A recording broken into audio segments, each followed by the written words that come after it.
O presidente Lula afirmou nessa segunda-feira, em entrevista à TV Mirante do Maranhão, que não vai, abre aspas, implorar apoio do partido do Centrão em meio às ameaças de que desembarcarão tanto a União Brasil quanto o Partido Progressista do governo. E nós vamos ouvir a fala de Olli daqui a pouquinho. O presidente tem recuperado popularidade após as crises do primeiro semestre de 2025 e afirmou que o governo não pode brincar em serviço para não dar chance ao adversário nas eleições de 2026.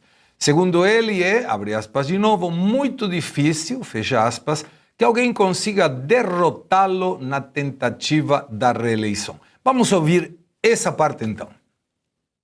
Quando chegar a época das eleições, cada um vai para o canto que quiser. Eu não vou implorar para nenhum partido estar comigo. Vai estar comigo quem quiser estar comigo.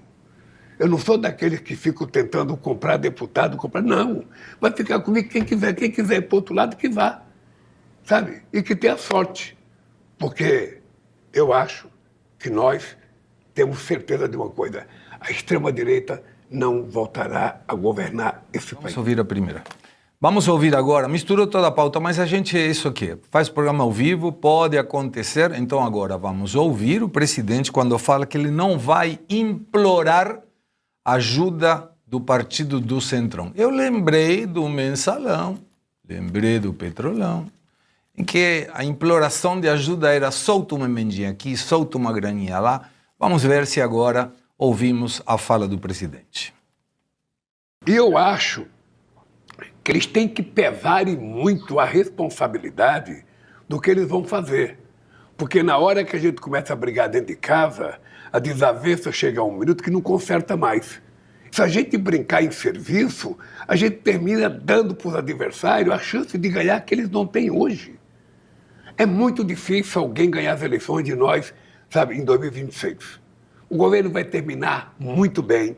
O Brasil está vivendo um momento excepcional, possivelmente um dos melhores momentos desse país. Bom, essa foi a fala do presidente. Não vai implorar, lembrando que a implorar no passado era te dou dinheiro em troca de favores, no Mensalão, estamos falando do Mensalão, no Petrolão te dou cargos em que você possa fazer a tua emenda tranquilo quando foi o outro governo. E agora, emendas para aqui, emendas para lá, que é uma maneira legal, devemos falar, legal, de conseguir apoio. Agora, tanto a União Brasil quanto o PP resolvem abandonar o governo. Agora, me chama a atenção, e começo com o Coronel Tadeu, quem abandona um governo quando o governo está tão bem quanto o presidente está falando? O que a gente vê é uma arrogância peculiar do Lula, né? Sempre foi arrogante, sempre foi ousado e mentiroso. Essa regra de se afastar às vésperas da eleição, isso é muito comum e acontece. Isso quem faz é o Centrão.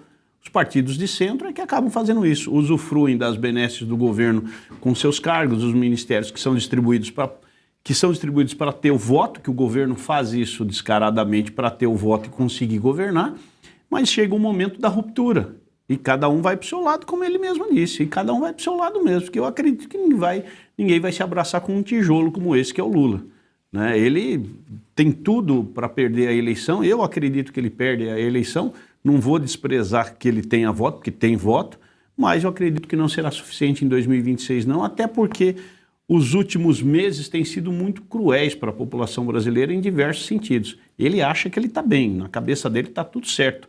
Devendo mais de 400 bilhões, déficit fiscal, né, o Brasil todo no negativo, as empresas indo muito ruim, em especial a Petrobras e os Correios, que avançam aí com seus números negativos, mas na cabeça dele está tudo ótimo. O ministro da Fazenda, para ele, deve ser o melhor do mundo, e a população aqui está tranquila e comendo bem, gastando pouco, lucrando, deve estar até investindo na Bolsa de bobear, ou esse pessoal do Bolsa Família deve estar jogando dinheiro na Bolsa de Valores na cabeça dele. Mas o que os partidos vão fazer é exatamente isso, não vão se abraçar com um sujeito que corre o risco de perder a eleição. Eles não são trouxas de fazer isso, não. Eu não sei quanto foi o tempo do Coronel Tadeu, mas acho que foi dentro dos 3 minutos. Hoje não está o professor Suano. Convidado também tem mais... Tem mais liberdade, sim. Nós damos uma flexibilidade maior, mas pelas dúvidas, aos 2 minutos e 30, se você escuta um plim, que aí o Fred faz aí para mostrar, plim, é que está chegando no tempo de concluir a fala. Aos 3 minutos, pá, cortamos o microfone. Isso foi para colocar um pouco de ordem aqui na bancada. Você vê que sabe? o militar, então, nem precisa da campainha. Não precisou. Mas falando de economia... Acho que é o Fred que é bravo. Fred é bravo.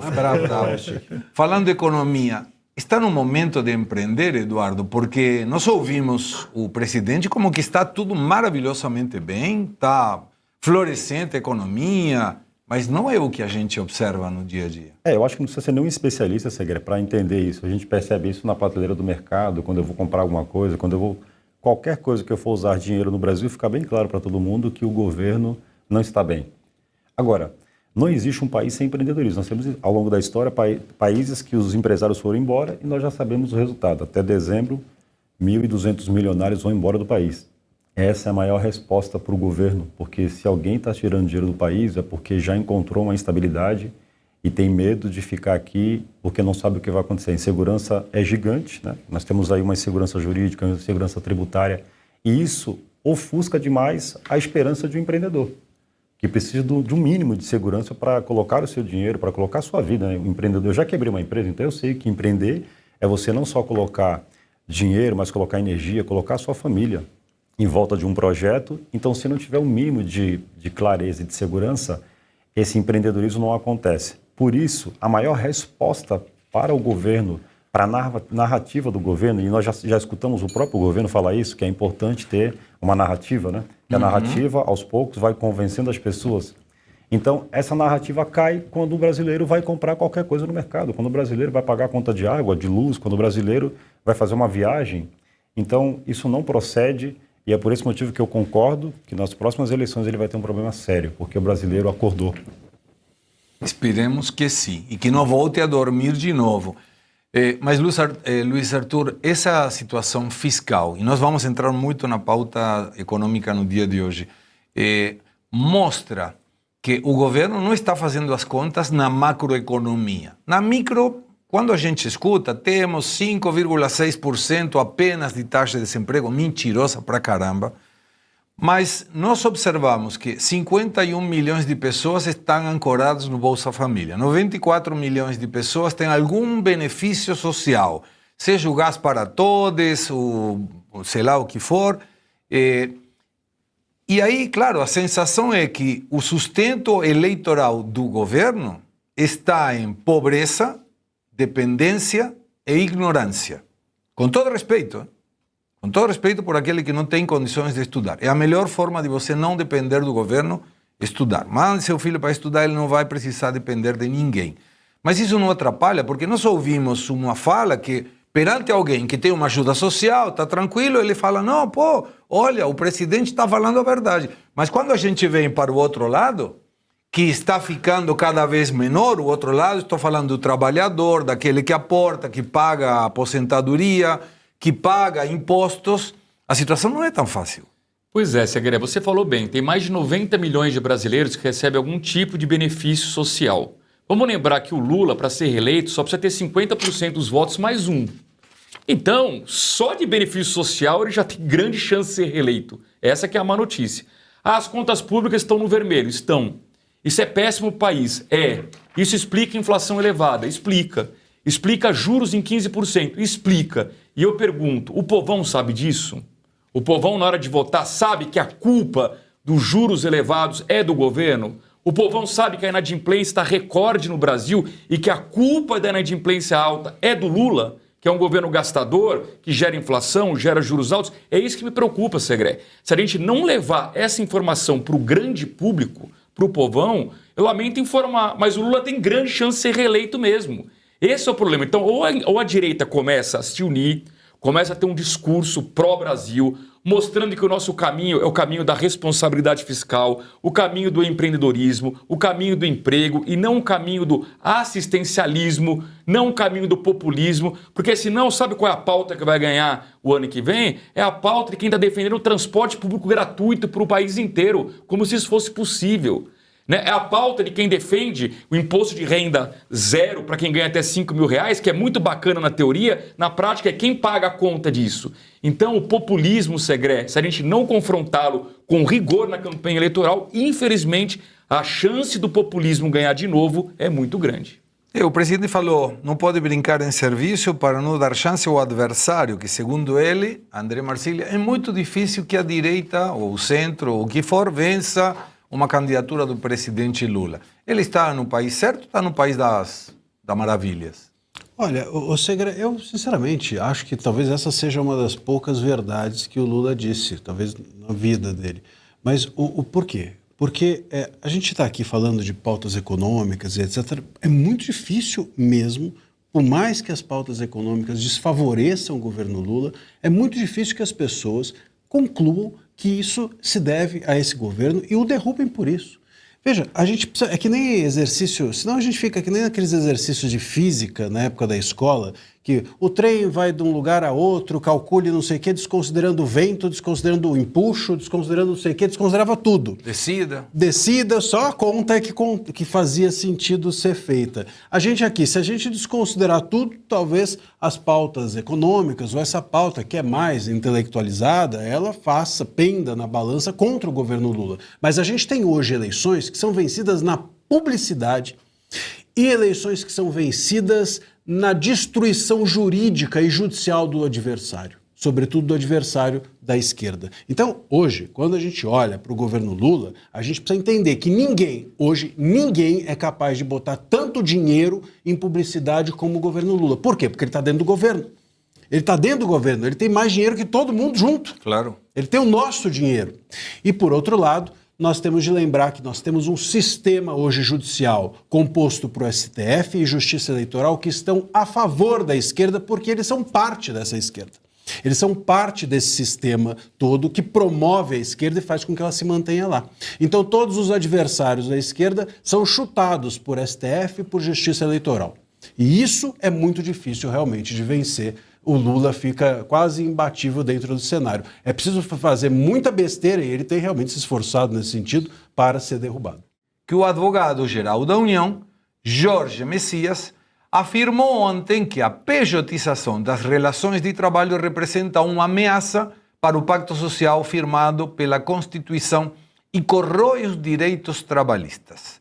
A declaração foi feita durante a audiência pública convocada pelo STF, que analisa a licitude dos contratos PJ, prática que empresas contratam profissionais como pessoas jurídicas. Segundo Messias, o fenômeno vai além de uma questão técnica ou econômica e atinge o núcleo de proteção social garantido pela Constituição. Ele classifica a pejotização como a cupinização dos direitos trabalhistas brasileiros, dizendo que a prática corrói, e abre aspas, por dentro, silenciosamente, as estruturas que sustentam a proteção social. Fecha aspas. Do ponto de vista jurídico, André Marcília. Que dureza, hein?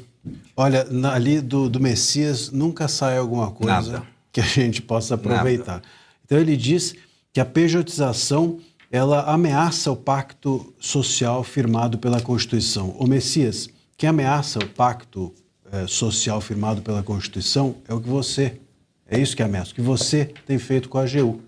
Aliás, é o que vocês todos têm feito com o Estado a partir do governo Lula, do governo que está sendo feito. O pacto social, o pacto constitucional, ele é ameaçado quando um órgão de Estado como a AGU passa a servir ao governo Lula de forma pessoalizada.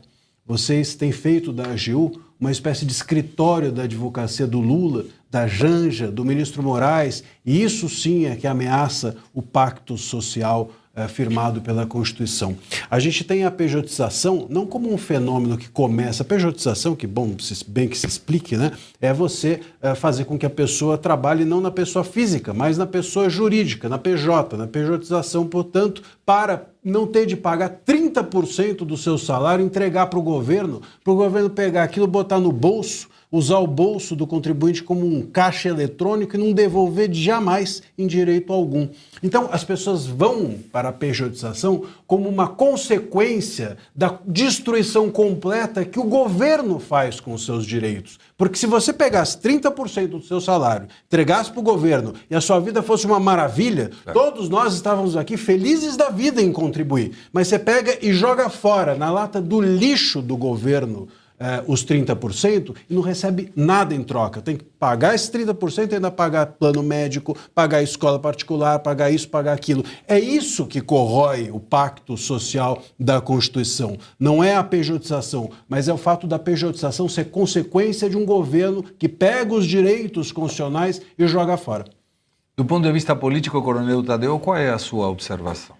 Bom, vamos lembrar aqui que qualquer trabalhador comum que ganha em cima de R$5.000 aí, que agora nós estamos falando em isenção de imposto de renda, ele vai pagar 27,5% de imposto de renda, ele vai pagar 8% de fundo de garantia e ainda paga 11% de INSS. Boa. Então é mais que 30%, é 46%.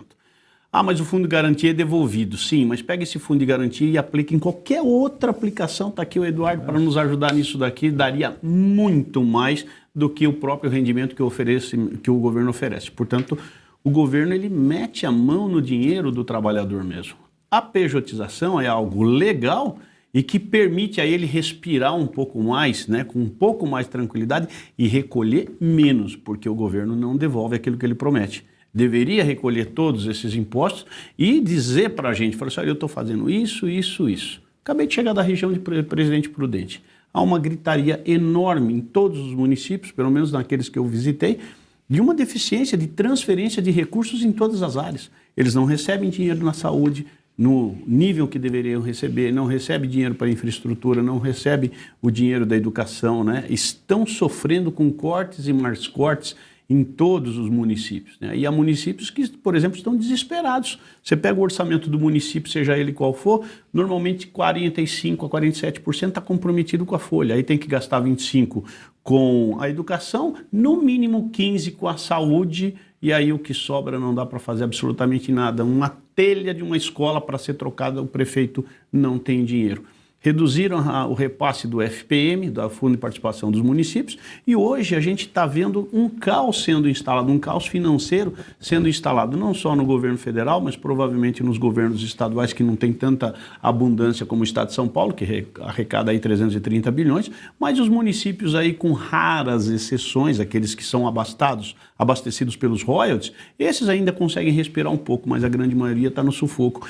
Então, essa questão que deveria ter sido resolvida na reforma tributária, eu posso falar com propriedade, porque participei das duas comissões da reforma tributária e infelizmente não andou, porque não era aquilo que o governo queria. Eles querem realmente impor mais tarifa, impor mais taxa, impor mais impostos, né? E como o Eduardo falou muito bem, o empresário nunca vai pagar imposto, quem vai pagar é o contribuinte. A gente vai levando o país para um caos financeiro e tributário, o que poderia ser bom, infelizmente, pode condenar ao Brasil a um suicídio, né, financeiro, tributário, porque não consegue resolver essas questões de bitributação, né, como foi falado, né, e há dezenas de situações onde a bitributação no Brasil ela é escancarada. O exemplo do carro foi brilhante, que o Eduardo falou. Se paga o IPVA em cima de um preço cheio.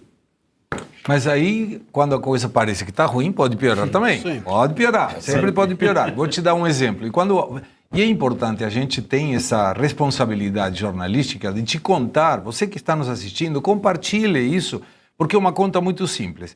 Se em lugar de você colocar um empresário, contrata uma pessoa, paga R$1.000, para dar um número fechado. Quanto é o custo desse empresário? 2030, porque é 103,2% de encargos sociais de ponta a ponta anualizado. Quanto que o empregado ganha? 750. Então pensa bem, a pessoa, salário bruto, 1.000. Salário líquido na conta do empregado, 750. E quanto que ele paga? Mais do dobro para o Estado.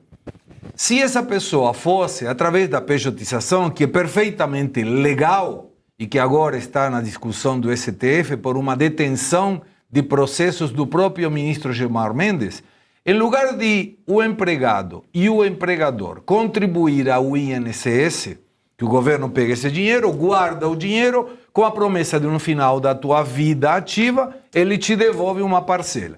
Se você pegar esse dinheiro e colocar numa poupança, não estamos falando de uma aplicação com Luiz Arthur Nogueira, que sabe aonde aplicar o seu dinheiro. Não, uma poupança, você vai ter, depois de aportar 30 anos, se quiser 30 a 35 anos, o equivalente a mais ou menos uns 2,7 milhões de reais, mais ou menos, fazendo uma conta dependendo, logicamente, do salário.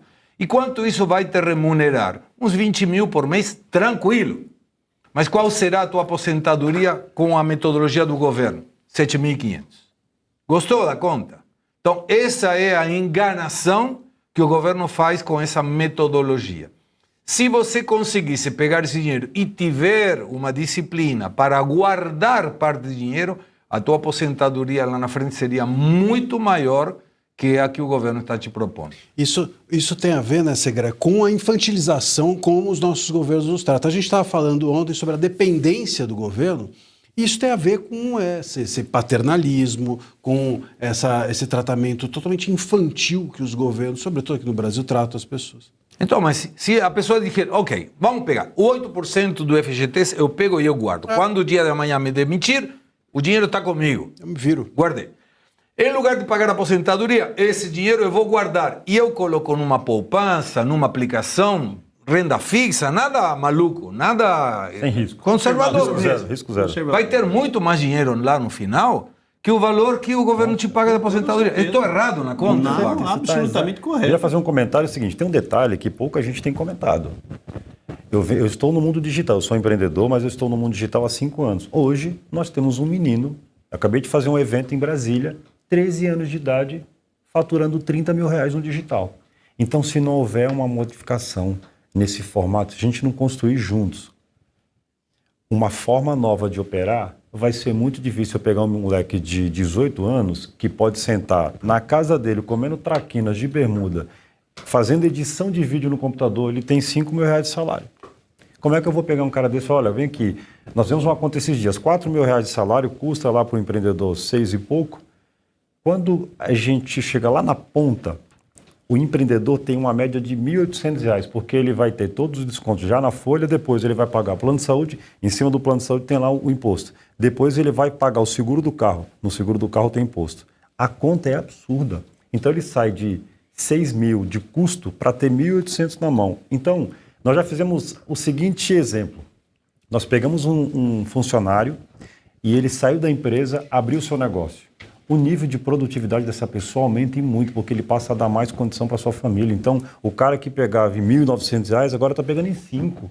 Ele consegue levar a família para jantar num lugar melhor, ele consegue colocar um filho num lugar melhor. Então, se não houver uma mudança, essa estrutura vai se quebrar, porque você convencer um jovem hoje que já sentiu o gostinho de vou fazer tráfego pago da minha casa. Do quarto da minha casa eu tenho um moleque hoje de 16 anos faturando 7 mil reais. Como é que eu pego um moleque desse e falo, vem aqui, você vai ter um salário de 3, só que na realidade você vai sobrar 800 no seu bolso porque o governo vai te proteger. Esquece.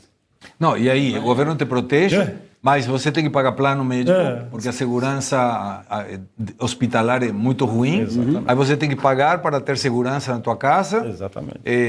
A conta, sinceramente, não fecha. Você queria fazer algum comentário sobre... É em cima disso que o Eduardo falou mesmo, Claro. nós estamos perdendo mão de obra, né? E o governo com essa sacanagem de querer cada vez mais meter a mão no bolso do trabalhador, ele acaba perdendo, ele mesmo. Aquela história do menos é mais, fala, poxa, puxa menos para o seu lado e tenta buscar uma forma de arrecadar mais e mostra o que faz, porque esse é um grande problema de todos os governos. Mostra muito pouco, capta muito dinheiro de empresa, de trabalhador, de todas as formas e acaba devolvendo muito pouco. E o povo cansa, chega uma hora que o povo cansa. Então quem entende, né, Eduardo, um pouco dessa matemática e sabe o que o governo está cada vez mais arrochando e não entregando nada, ele vai ficando descontente. E vale dizer que o Messias, tudo isso porque o Messias, estávamos conversando sobre o Messias. O Messias aguenta a bronca porque vai ser muito provavelmente o próximo ministro do STF. A gente vai falar do Barroso, está pensando em sair. Uma das cerejas do Lula, uma das heranças malditas que ele vai nos deixar é o Messias no STF. Olha meu rosto. Nossa, Messias no STF. É bem provável. Mas o grande problema, eu acho que se o governo arrecadasse, entregasse um serviço legal, aí tudo bem. Mas, mesmo assim, com uma arrecadação que estamos vendo, carro de 200 mil, 120 mil, imposto. E pagamos todo ano imposto sobre o valor do imposto. Agora, ISS sobre o PIS e COFINS. E PIS e COFINS sobre PIS e COFINS. E sempre tem déficit fiscal. Então, tem alguma coisa na administração central, no Ministério da Fazenda do governo, que não interessa quanto ele arrecada, sempre a despesa vai ser maior? É isso? É isso, Segré. O Brasil é sempre o país que faz as coisas ao contrário, né? Se a gente tivesse seguido a lógica, a gente teria feito primeiro uma reforma administrativa para enxugar o tamanho do Estado, enxugar essa máquina pública, torná-la mais eficiente, para depois fazer uma reforma tributária. Aí, quem sabe, a gente poderia sonhar com uma carga tributária menor. Como a gente faz tudo ao contrário, a gente fez primeiro a reforma tributária e descobriu que a gente vai ter o maior IVA do mundo, que é o Imposto sobre Consumo. Na Hungria é o maior, 27%.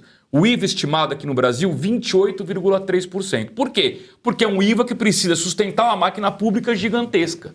E aí vem o Messias falar que a pejotização tira direito trabalhista. Ora, o mercado é livre. Quem discute o modelo trabalhista é o funcionário com o seu empregador. E pergunte para um funcionário que algum dia já foi PJ se ele prefere ser CLT e ter todos os direitos que o Messias fala, mas no final do mês ter só isso de dinheiro, ou se ele prefere ser PJ e ter mais dinheiro no bolso. Ele prefere ser PJ. Portanto, Messias, deixe que o livre mercado resolva. As pessoas decidem se elas querem ser CLT ou se elas querem ser PJ. Eu te garanto que a maioria prefere ser PJ. Luiz Arthur, o Messias, ele não quer nem que as pessoas se manifestem nas redes sociais. Imagina se ele vai deixar que as pessoas escolham ser ou não carteira assinada. Agora, eu sou apaixonado pelo empreendedorismo, tenho uma palestra que chama Ainda Dá Tempo. Vou te convidar um dia para essa palestra.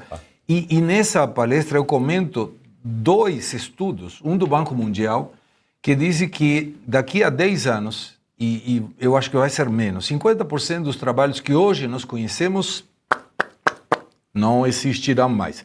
Meu filho, dou sempre o exemplo, dublador, 4 anos de ator, 2 anos de dublador e agora inteligência artificial, tchau.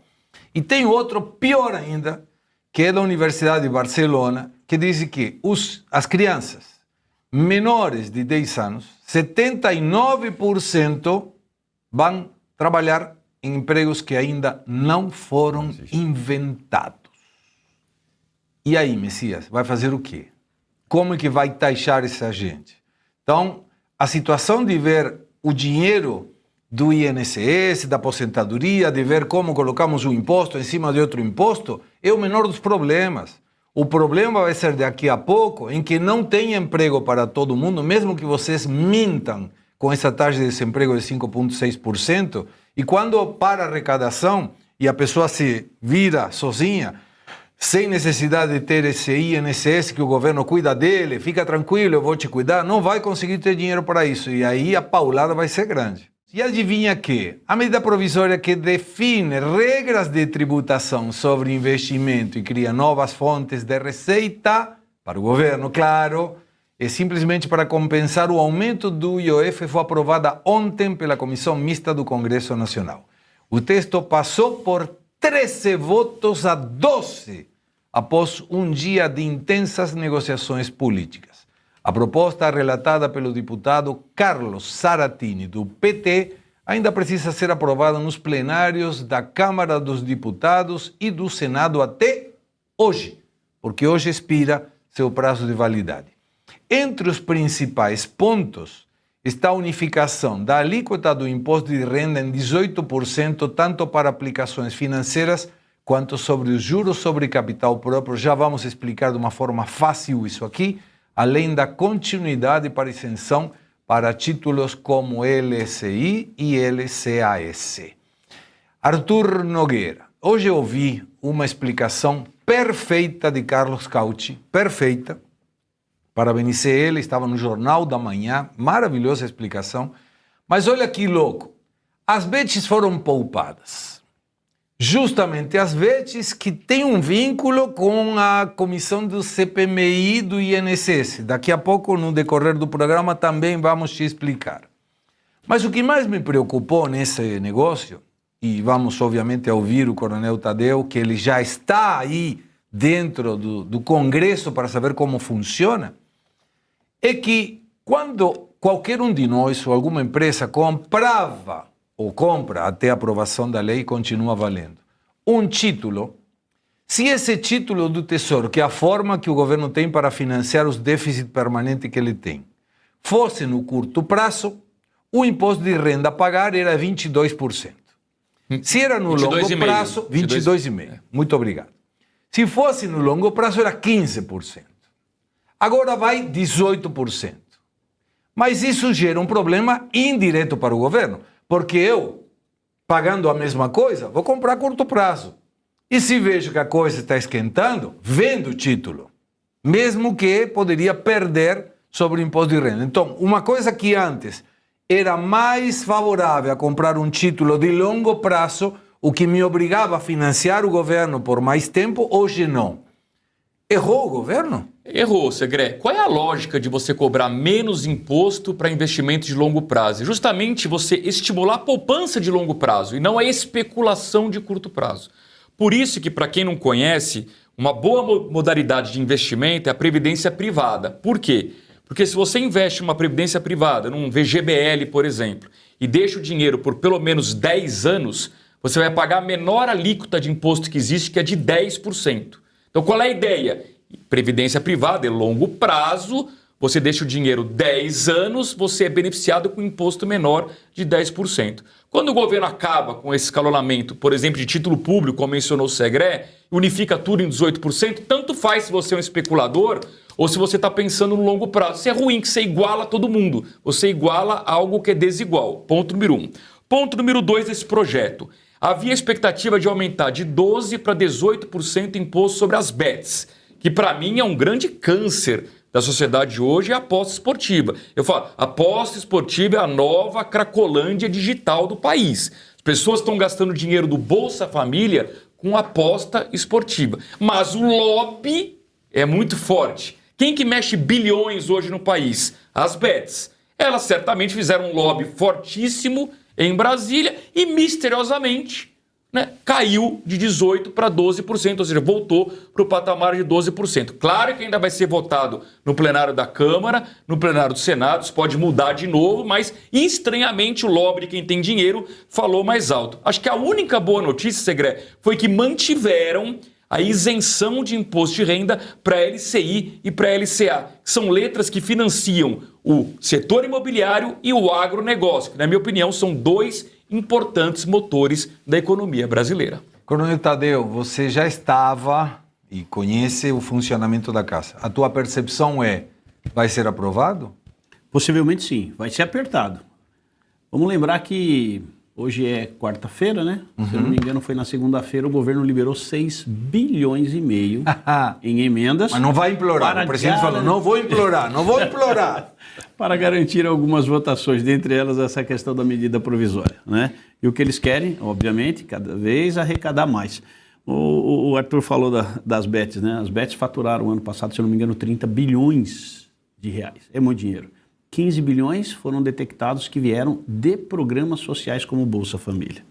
Você imagina agora as bets, se elas estão fazendo lobby ou não? Alguém tem alguma dúvida que eles estão deixando de pagar 6 bilhões em impostos para pagar 3,2 bilhões? É muito dinheiro. Então eles não brincam com isso não. Eles são muito sérios mesmo, vão lá, fazem um lobby, convencem os deputados e vamos ver qual é o resultado que vai dar. Isso aí é quase que escancarado. Né? Eles estão ali dentro do Congresso mesmo, circulando, conversando com líderes, com bancadas, com deputados às vezes um pouquinho mais ácidos, que não querem ouvir esse tipo de conversa, mas eles fazem a parte deles. É o bolso deles que eles estão cuidando. E o lobby existe descaradamente nos corredores da Câmara e do Senado. Então, deve haver a votação hoje, muito provavelmente, foi até priorizado, lamentavelmente, né? Foi priorizado aí pelo Hugo Mota, em detrimento até do projeto da anistia, mas eu acredito que se passar, vai passar muito apertado. Vamos ver se isso vai ser, inclusive, uma votação nominal para a gente saber quem é quem. Mas na volta, depois, na segunda parte do programa, eu gostaria que você nos explicasse como é que um deputado é convencido por uma empresa BETS para votar favoravelmente a ele. E só vou provocar o Eduardo, rapidinho. Não faça pergunta difícil. Não, fica a pergunta, eu estou curioso. Eu incorporo as perguntas da nossa audiência. E eu sei que muitos têm essa mesma curiosidade. como uma empresa de bet convence a um deputado a diminuir o imposto. Eu gostaria disso. Provocando o Eduardo rapidinho, e tem que ser a tua resposta curta. E é uma conta simples. Eu pego R$100 e vou comprar o que for. Uma comida, um cinema, um copo, o que for. Sim. Média, 40% de imposto. Sim. Em lugar disso, eu vou e jogo na bet e pago 12%. O governo é burro. Porque com esses mesmos R$100, ele poderia arrecadar 40 num serviço, num produto, e vai arrecadar 12 quando o pessoal joga, o que gera vício, o que pode detonar a economia familiar. É burro ou foi convencido? O que acontece é o seguinte, Segré, para ser rápido, em alguns casos eu fico em dúvida se é burrice ou se é muita eficiência num projeto para deixar um país inteiro dependente. Porque nós sabemos que existe uma cartilha mundial, que existem alguma série de regras que precisam acontecer, e uma delas é aumentar muito os impostos para sufocar o empreendedor e, de repente, começar a tomar conta das empresas. Então, às vezes eu fico em dúvida se isso é burrice ou se é uma eficiência que está seguindo uma cartilha para levar um país para um lugar onde nós já sabemos.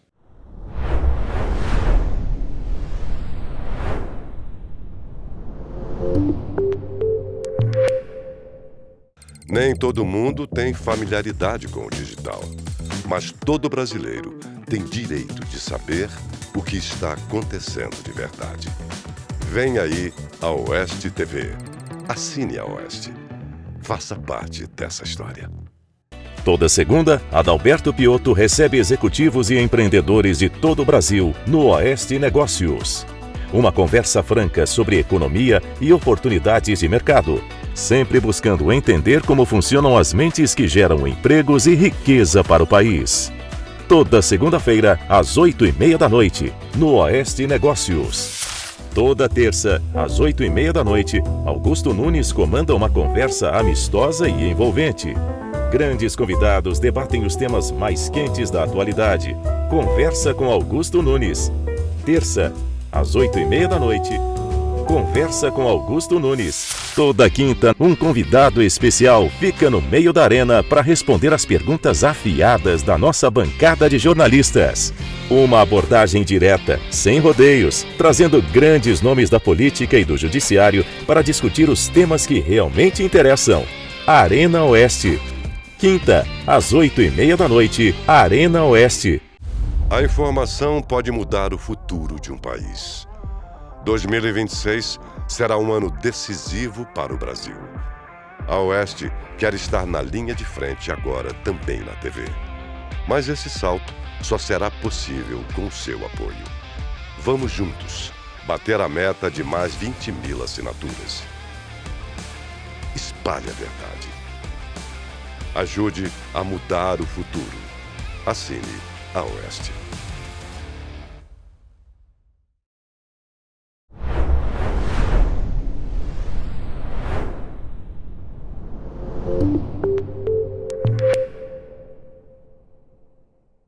Senador Rogério Marinho. E temos já ele contado conosco. Está Eduardo? Por favor. Senador Rogério Marinho, boa tarde. Um privilégio ter o senhor aqui conosco no Faroeste Brasileira. Como o senhor está? Muito bem, Gustavo. À sua disposição. Muito obrigado. Nos conta como foi ontem, temos dentro da pauta apoiadores do ex-presidente Jair Bolsonaro e parlamentares da direita realizaram na tarde de ontem uma caminhada na esplanada dos ministérios em defesa da anistia aos presos do 8 de janeiro de 2023. A mobilização teve como foco pressionar o Congresso Nacional diante da articulação para transformar o projeto encampado pela oposição em uma dosimetria das penas dos condenados por tentativa de golpe de Estado. O movimento foi organizado pelo pastor Silas Malafaia e contou com a participação da ex-primeira-dama Michele Bolsonaro, do senador Flávio Bolsonaro, o filho do ex-presidente, entre outros parlamentares. Sabemos que o senhor também esteve participando. Pode nos contar um pouquinho mais de como foi essa passeata de ontem?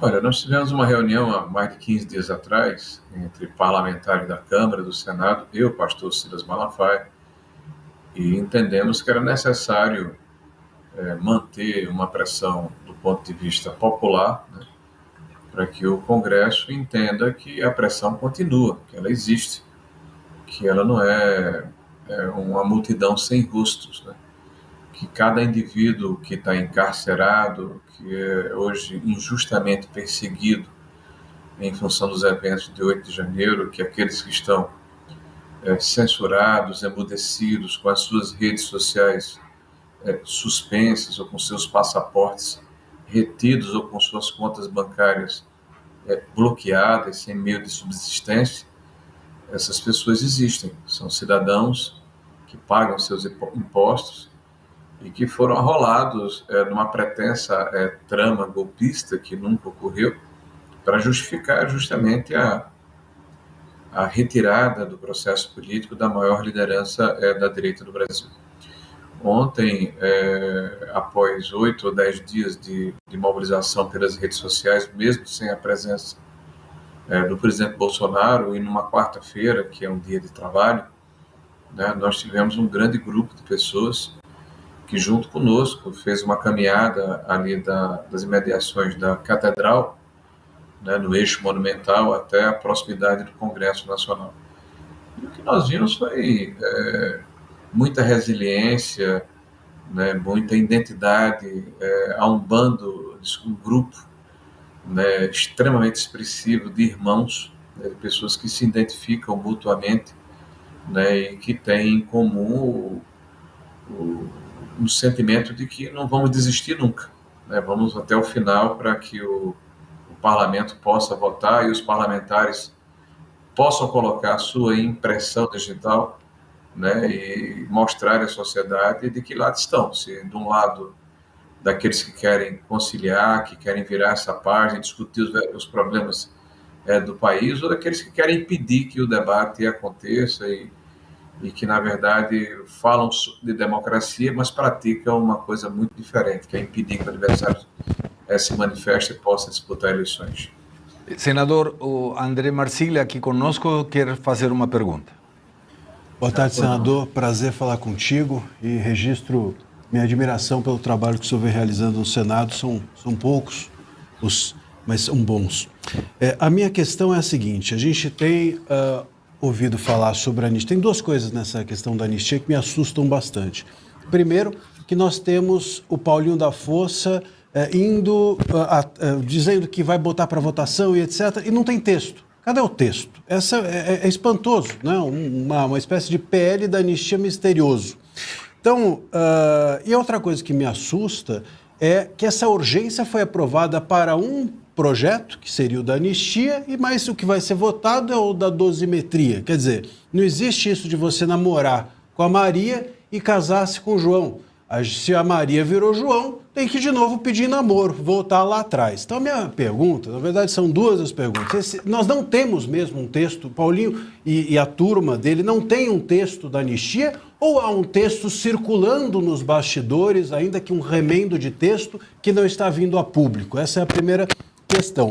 E a segunda questão é se um texto misterioso surgir do nada para votação, se o senhor acredita que a oposição vai se insurgir contra essa urgência que não foi aprovada para esse texto que virá? Bom, primeiro, a admiração é recíproca. Eu acho que o Dr. Marcília aí tem feito um trabalho extraordinário, com muita coragem, mas, sobretudo, com muita consistência técnica, quando argumenta em relação ao fato de que a palavra relativizar tornou-se, né, uma palavra que significa tudo que nós estamos passando. A democracia é relativizada, a lei é relativizada, a Constituição, a jurisprudência, a segurança jurídica, a previsibilidade, os direitos individuais, tudo isso tem sido relativizado em nome, pasmem, da democracia, né? Então a democracia ela é agredida todos os dias em nome da democracia, ou aqueles que dizem defendê-la, né? Bom, mas respondendo objetivamente, doutor André, nós sabemos pelas conversas de bastidor, eu particularmente não quis ter essa conversa com o deputado Paulinho, porque não me interessa uma foto com ele, não me interessa ter uma conversa infrutífera com alguém que já tem uma missão encomendada, né, claramente, de ouvir o Supremo Tribunal Federal e, a partir dessa oitiva, né, ou dessa orientação, apresentar um texto onde há uma modulação das penas que foram impostas de forma exagerada àqueles que estiveram no dia 8 de janeiro de 23 na esplanada dos ministérios. O que se diz é que esse texto reduz penas. Ora, eu não sou operador do direito, eu sou um economista, mas tenho tido cuidado de perguntar a quem sabe, né, e pelo fato de já ter alguma longevidade no mandato parlamentar, né, o que nós entendemos aqui que é o correto é que quem decide a dosimetria de uma pena é justamente o judiciário, né, que por estabelecendo parâmetros de pena mínima e pena máxima, né, em função dos atenuantes e dos elementos que existem no processo, ele toma essa decisão de forma discricionária, não há necessidade, né, que isso seja submetido ao parlamento, a não ser que esses pretensos crimes tenham uma nova modulação de penas, um novo limite de penas, que seria diferente de dosimetria para uma ação específica. Mas, respondendo objetivamente, eu acredito que a direita e aqueles que vão aderir a esse processo, posto em votação esse substitutivo, de fato não é o projeto que foi dado à urgência, né, nós podemos pedir a preferência pela votação do projeto, né, isso é regimental. E se houver a maioria, o substitutivo cai, e o que é apreciado é o projeto original, que foi, inclusive, objeto do pedido de urgência aprovado dentro do plenário da Câmara dos Deputados. Mas o que existe, de fato, é um jogo de ferrolhos. As instituições estão se protegendo mutuamente para continuar no que eu chamo de zona de conforto. Nós estamos assistindo uma espécie de combinemos entre a imprensa oficial e alguns dos representantes do judiciário, do parlamento e até do executivo, que vão a público dizer, olha, não é possível votar na Câmara, porque se votar na Câmara não tramita no Senado, né? Por sua vez, alguns do Senado falam, ó, se passar no Senado, vai haver o veto do presidente da República. Aí outros dizem, havendo o veto do presidente da República e havendo a derrubada desse veto, haverá uma ação direta de inconstitucionalidade que será submetido ao Supremo Tribunal Federal. E alguns integrantes do próprio Supremo Tribunal Federal, para nossa surpresa, ou para zero surpresa daqueles que estão acompanhando a vida nacional, já se pronunciam sobre uma ação que sequer foi impetrada ainda naquele colegiado, né? O que mostra que esses juízes deixaram de ser juízes e são hoje atores políticos que pretendem influir, né, de uma forma, eu diria, pouco ortodoxa e não republicana e não democrática no debate político.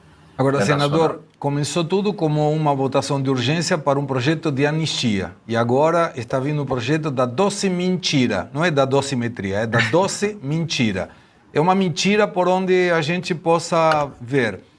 O coronel Tadeu tem uma consulta para o senhor. Senador, boa tarde, satisfação estar com o senhor aqui no programa. Eu queria lhe fazer uma pergunta muito prática e com números, né? A gente sabe que a esquerda na Câmara tem cerca de 140 deputados e a direita, ou a oposição, também com 140. Nem a esquerda nem a direita querem essa dosimetria. A gente já percebeu isso claramente. São 280 votos que derruba o substitutivo do Paulinho. E aí, obrigatoriamente, o Hugo Mota vai ter que colocar o projeto original, que é o 2763, que é do Marcelo Crivella e outros coautores. Muito bem. Esse jogo, será que interessa para a gente nesse momento? Como é que está atuando aí o senhor como líder do PL no Senado? Esse jogo, será que interessa? Será que o PT vem votando contra mesmo o projeto da dosimetria e encaminha o da anistia, e eles que se virem para tentar derrubar a da anistia? Ou a gente vai forçar essa dosimetria, de repente aprovar a dosimetria e tentar alterar nos destaques? Não, aprovar a dosimetria está fora de cogitação, né? estratégia será votar a preferência do texto original. Eu acredito, Coronel Tadeu, que só interessa esse impasse que nós estamos vivendo ao atual governo, ao judiciário, que tem feito, como eu falei anteriormente, descrevi aqui, um jogo de ferrolhos. A direita precisa virar essa página. Nós precisamos votar o projeto e tirar da zona de conforto esse grupo de deputados e senadores que estão no centro do espectro político, para que eles possam mostrar claramente à população quais são as suas posições. Aliás, faz parte da democracia, votar. Né? E o que a população espera dos seus representantes é que eles cumpram o seu dever, mostrando, né, de uma forma absolutamente honesta, né, de que lado eles estão, ou contra ou a favor. Tá? Então, Coronel Tadeu, eu acho que o melhor para todos nós e para o próprio país é que essa anistia ou esse projeto seja votado. Infelizmente, o regime da Câmara ele é presidencialista, então mesmo que haja uma maioria de partidos, né, pressionando o presidente da Câmara e isso depois no Senado de forma subsequente, para que haja a pauta, mesmo com a urgência, o presidente pode usar aí de artifício, de tergiversar, enfim, não pautar. Então, cabe ao que nós estamos fazendo e o que cabe a nós é buscar o apoio de outros partidos, não só o PL, para que nós possamos fazer essa pressão em conjunto, porque vai chegar um momento em que o presidente da Câmara ele precisará se livrar do problema. E ele só tem uma maneira de se livrar, votando. Tá? Então, é o que a gente está tentando fazer, de preferência até a próxima semana. Hoje tem uma votação importante, que é a medida provisória 1303, mais um aumento de impostos. O governo busca aí quase 30 bilhões entre 25 e 26. Né? Não basta os impostos que estão sendo jogados nas costas do trabalhador brasileiro, do cidadão que empreende, que produz nesse Brasil, mas até a narrativa ela é mentirosa, né? Porque eles falam da necessidade de atingir o tal do superávit fiscal. Né? O governo ele aprovou um imposto regulatório que era o IOF, né? Estabeleceu por decreto, por instituição normativa, por portaria do governo. Esse decreto foi derrubado, né, pelo parlamento. O parceiro hoje habitual do governo, que é o STF, entendeu que ele deveria ser implementado, mesmo sendo um imposto regulatório que tratava de aumento de arrecadação, declarado e manifestantemente pelo próprio ministro da Fazenda. Agora, recentemente, o governo consegue uma antecipação de 18 bilhões de reais, né, dos leilões de poços de petróleo, de óleo de petróleo. Então, se você agregar tudo isso, né, já é mais do que suficiente para resolver o que ele alegava que era um problema anteriormente.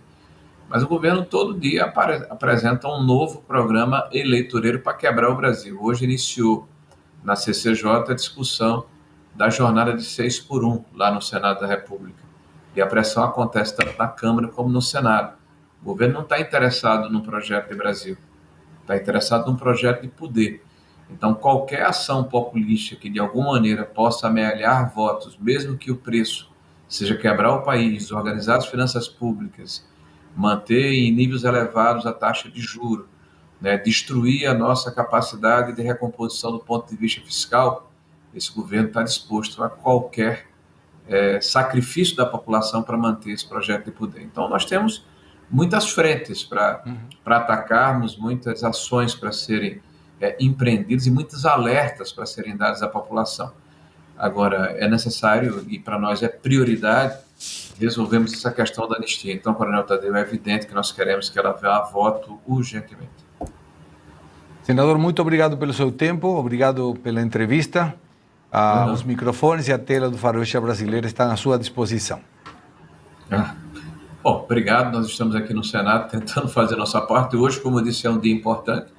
E eu espero que esse dia termine com uma derrota do governo e com a vitória do povo brasileiro.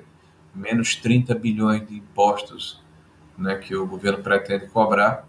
Né, isso, sem dúvida nenhuma, para nós é importante. E só um alerta. Hoje eu assisti uma declaração, li uma declaração do novo ministro do STF, novo presidente, né, onde ele repudia a pretensa reforma administrativa que sequer saiu do papel, que é uma intenção não do governo, mas do legislativo, dizendo que isso não pode afetar o juiz, que tem 60 dias de férias, né, que tem uma série de benesses em detrimento da população brasileira. E o pior, ele acusa o legislativo de inércia e pretende colocar para votar imposto sobre grandes fortunas, talvez esquecendo que isso não deu certo em nenhum país do mundo e que recentemente, na aprovação na Câmara dos Deputados dessa questão do novo imposto de renda, já se taxa o que eles chamam de super ricos, aqueles que ganham acima de 50 mil reais com adicional de 10%. Talvez o ministro, no seu afã, né, de colocar em prática a sua visão ideológica, que é dele, como indivíduo que não teve um voto, sequer esteja acompanhando o que está acontecendo no país. Forte abraço a vocês e Deus salve a nossa democracia, porque a tal da autocontenção no STF está meio distante para todos nós. Muito obrigado, senador. Às ordens. Boa tarde. A teoria dos 5% e do 95% depende que 5% da população é a que escreve a história que o 95% vai ler. E que 5% das pessoas construirão caminhos que o 95% vão percorrer. Os 5% contratam o 95% restante. Foi assim quando Sócrates e Platão na Grécia Antiga ousaram questionar tradições e lançaram as bases do pensamento crítico. Foi assim quando Galileu Galilei e depois Isaac Newton desafiaram a visão do universo e abriram caminho para a ciência moderna. Thomas Edison, Nikola Tesla, com a invenção da corrente contínua e a corrente alternada, mudaram a vida da humanidade. Foi um pequeno grupo de visionários que, em 1776, redigiu a Declaração da Independência dos Estados Unidos, afirmando que todos nascem com direitos inalienáveis. James Madison e Alexander Hamilton mudaram a ideia de um governo constitucional limitado pelo povo. William Wilberforce, no Parlamento Britânico, dedicou décadas da sua vida a abolir o tráfico de escravos. Sir Nicholas Wilton, conhecido como Salvador das Crianças Judias, por ter organizado o resgate de 669 crianças judias da Tchecoslováquia. Na ciência, Alexander Fleming, com a descoberta da penicilina, revolucionou a medicina e salvou milhões de vidas. Marie Curie, com seus estudos sobre a radioatividade, abriu caminho para tratamentos contra o câncer. Na tecnologia, Tim Berners-Lee, com a criação da internet, mudou a comunicação global e temos muitos exemplos. Cada um deles representou essa minoria ativa que, com coragem, disciplina e fé em princípios, inspirou multidões e transformou sociedades.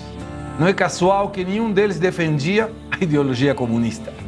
No Brasil, também tivemos exemplos. José Bonifácio e outros poucos líderes foram fundamentais na independência. Rui Barbosa defendeu liberdades cíveis em tempos de autoritarismo. Ulisses Guimarães, em 1988, foi a voz da redemocratização e da Constituição Cidadã. O que a teoria dos 5% nos ensina é que o futuro não depende de esperar que a maioria desperte, mas que uma fração da sociedade assuma a responsabilidade de inspirar e conduzir. Se essa minoria cresce de 5% para 10% e depois para 20%, o país deixa de ser um refém da inércia. A história nunca foi feita pelo 95% da maioria passiva, mas sim pelos 5% da minoria ativa que ousou acreditar que é possível melhorar sua realidade social. O bom nessa matemática é que cada um de nós escolhe de que lado da equação deseja se colocar. Quanto maior a minoria que provoca mudanças, menor a maioria que aceita a realidade passivamente. Eu quero ser parte dos 5% que faz a diferença. E você? Porque depois de tudo, a única maneira de não nos preocupar pelo nosso futuro é ajudando cada um a construir um futuro melhor, começando hoje mesmo. Eduardo. Eu acredito muito nisso também, quero fazer parte dos 5%. Mas um dia a família de Henry Ford falou para ele: nós vamos te dar esse dinheiro para você resolver esse grande problema, mas pelo amor de Deus, para de mexer com o carro. Ele falou: tudo bem, me dá aqui o dinheiro. E ele voltou a colocar dinheiro no carro e todo mundo hoje conhece Henry Ford. Mas o Brasil hoje vive uma crise de protagonismo, justamente porque tem muita gente reclamando. Eu também já reclamei demais. Será que você não anda reclamando? Mas tem uma saída. A saída é você deixar de fazer parte do grupo que reclama. Deixar de fazer parte do problema e começar a fazer parte da solução. E uma forma de fazer isso é começar a fazendo com que a sua vida comece a fazer sentido na vida de outras pessoas. E não tem uma maneira mais poderosa do que empreender. Porque em muitas cidades do país e do mundo, um empreendedor mudou a vida de centenas e milhares de famílias. Pessoas que puderam ter uma casa melhor, estudar melhor, ter mais comida de qualidade na sua mesa, porque um homem ou uma mulher resolveu empreender. Então aqui fica o convite para você. Será que não está na hora de parar de reclamar? Mas tem uma dica. Eu empreendo há 35 anos e ajudo empresas hoje em 18 países a melhorar os seus resultados. A primeira dica é ter clareza de qual é a dor que o seu produto e o seu serviço resolve. A segunda coisa, saber muito bem quem tem essa dor. A terceira é como eu atraio a atenção desta pessoa que tem essa dor.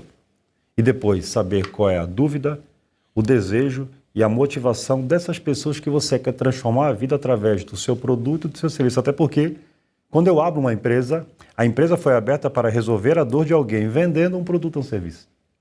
Portanto, se não tiver venda e não tiver uma precificação, não existe o empreendedorismo. Em muitos casos, o brasileiro até é guerreiro, pensa em empreender, mas começa a empreender sem saber vender e sem saber precificar. É a base de qualquer empreendedorismo. Se eu não vendo, eu não tenho negócio. Mas se eu vender sem precificar, o molho fica mais caro que o peixe. Quem sabe você aí que está desse lado da tela, resolva passar a fazer parte da solução e deixar de fazer parte daquele que só reclama. E quem sabe aí na sua cidade vai ter uma criança que vai ter mais comida na mesa, vai ter um adolescente que vai poder entrar numa faculdade porque você resolveu passar a fazer parte dos 5%. Muito obrigado. Coronel Tadeu, sabemos que você faz parte dos 5%. Então, suas conclusões finais. Muito obrigado. Eu vou transferir esse raciocínio do Eduardo para a política, né? Vamos imaginar que 95% só reclama e 5% praticam alguma ação positiva. Então, o que eu mais vejo falar na política é a política é um ninho de sujo, de pessoas sujas, corruptas. Então vamos limpar esse ninho. Sai você que é do bem, que você se acha honesto, se considera correto e venha para a política. Cada vez que um entrar e ocupar uma cadeira, uma pessoa boa ocupar uma cadeira, um ruim com certeza vai estar saindo. Isso é muito provado, é a limpeza, é a depuração que a gente faz, depuração ética, moral que a gente precisa fazer na política, porque hoje o mundo, eu até concordo, realmente há muitas pessoas podres e corruptas. Então vamos usar esse raciocínio do seu editorial, Segré, e esse raciocínio do Eduardo para a gente colocar isso dentro do campo político, que eu tenho certeza que tudo vai melhorar. Vamos começar então aqui com essa pauta que desde ontem está tomando conta do noticiário. A Câmara derrubou ontem a MP do IOF e impôs importante derrota ao presidente Lula e ao ministro da Fazenda, o Fernando Haddad. O governo deixará de arrecadar 31,4 bilhões em 2024 e em 2026 com a derrubada da MP e terá de lidar com um rombo orçamentário até o fim do mandato em 2026. Foram 251 votos a favor e 193 votos contrários para retirar a MP da pauta do plenário.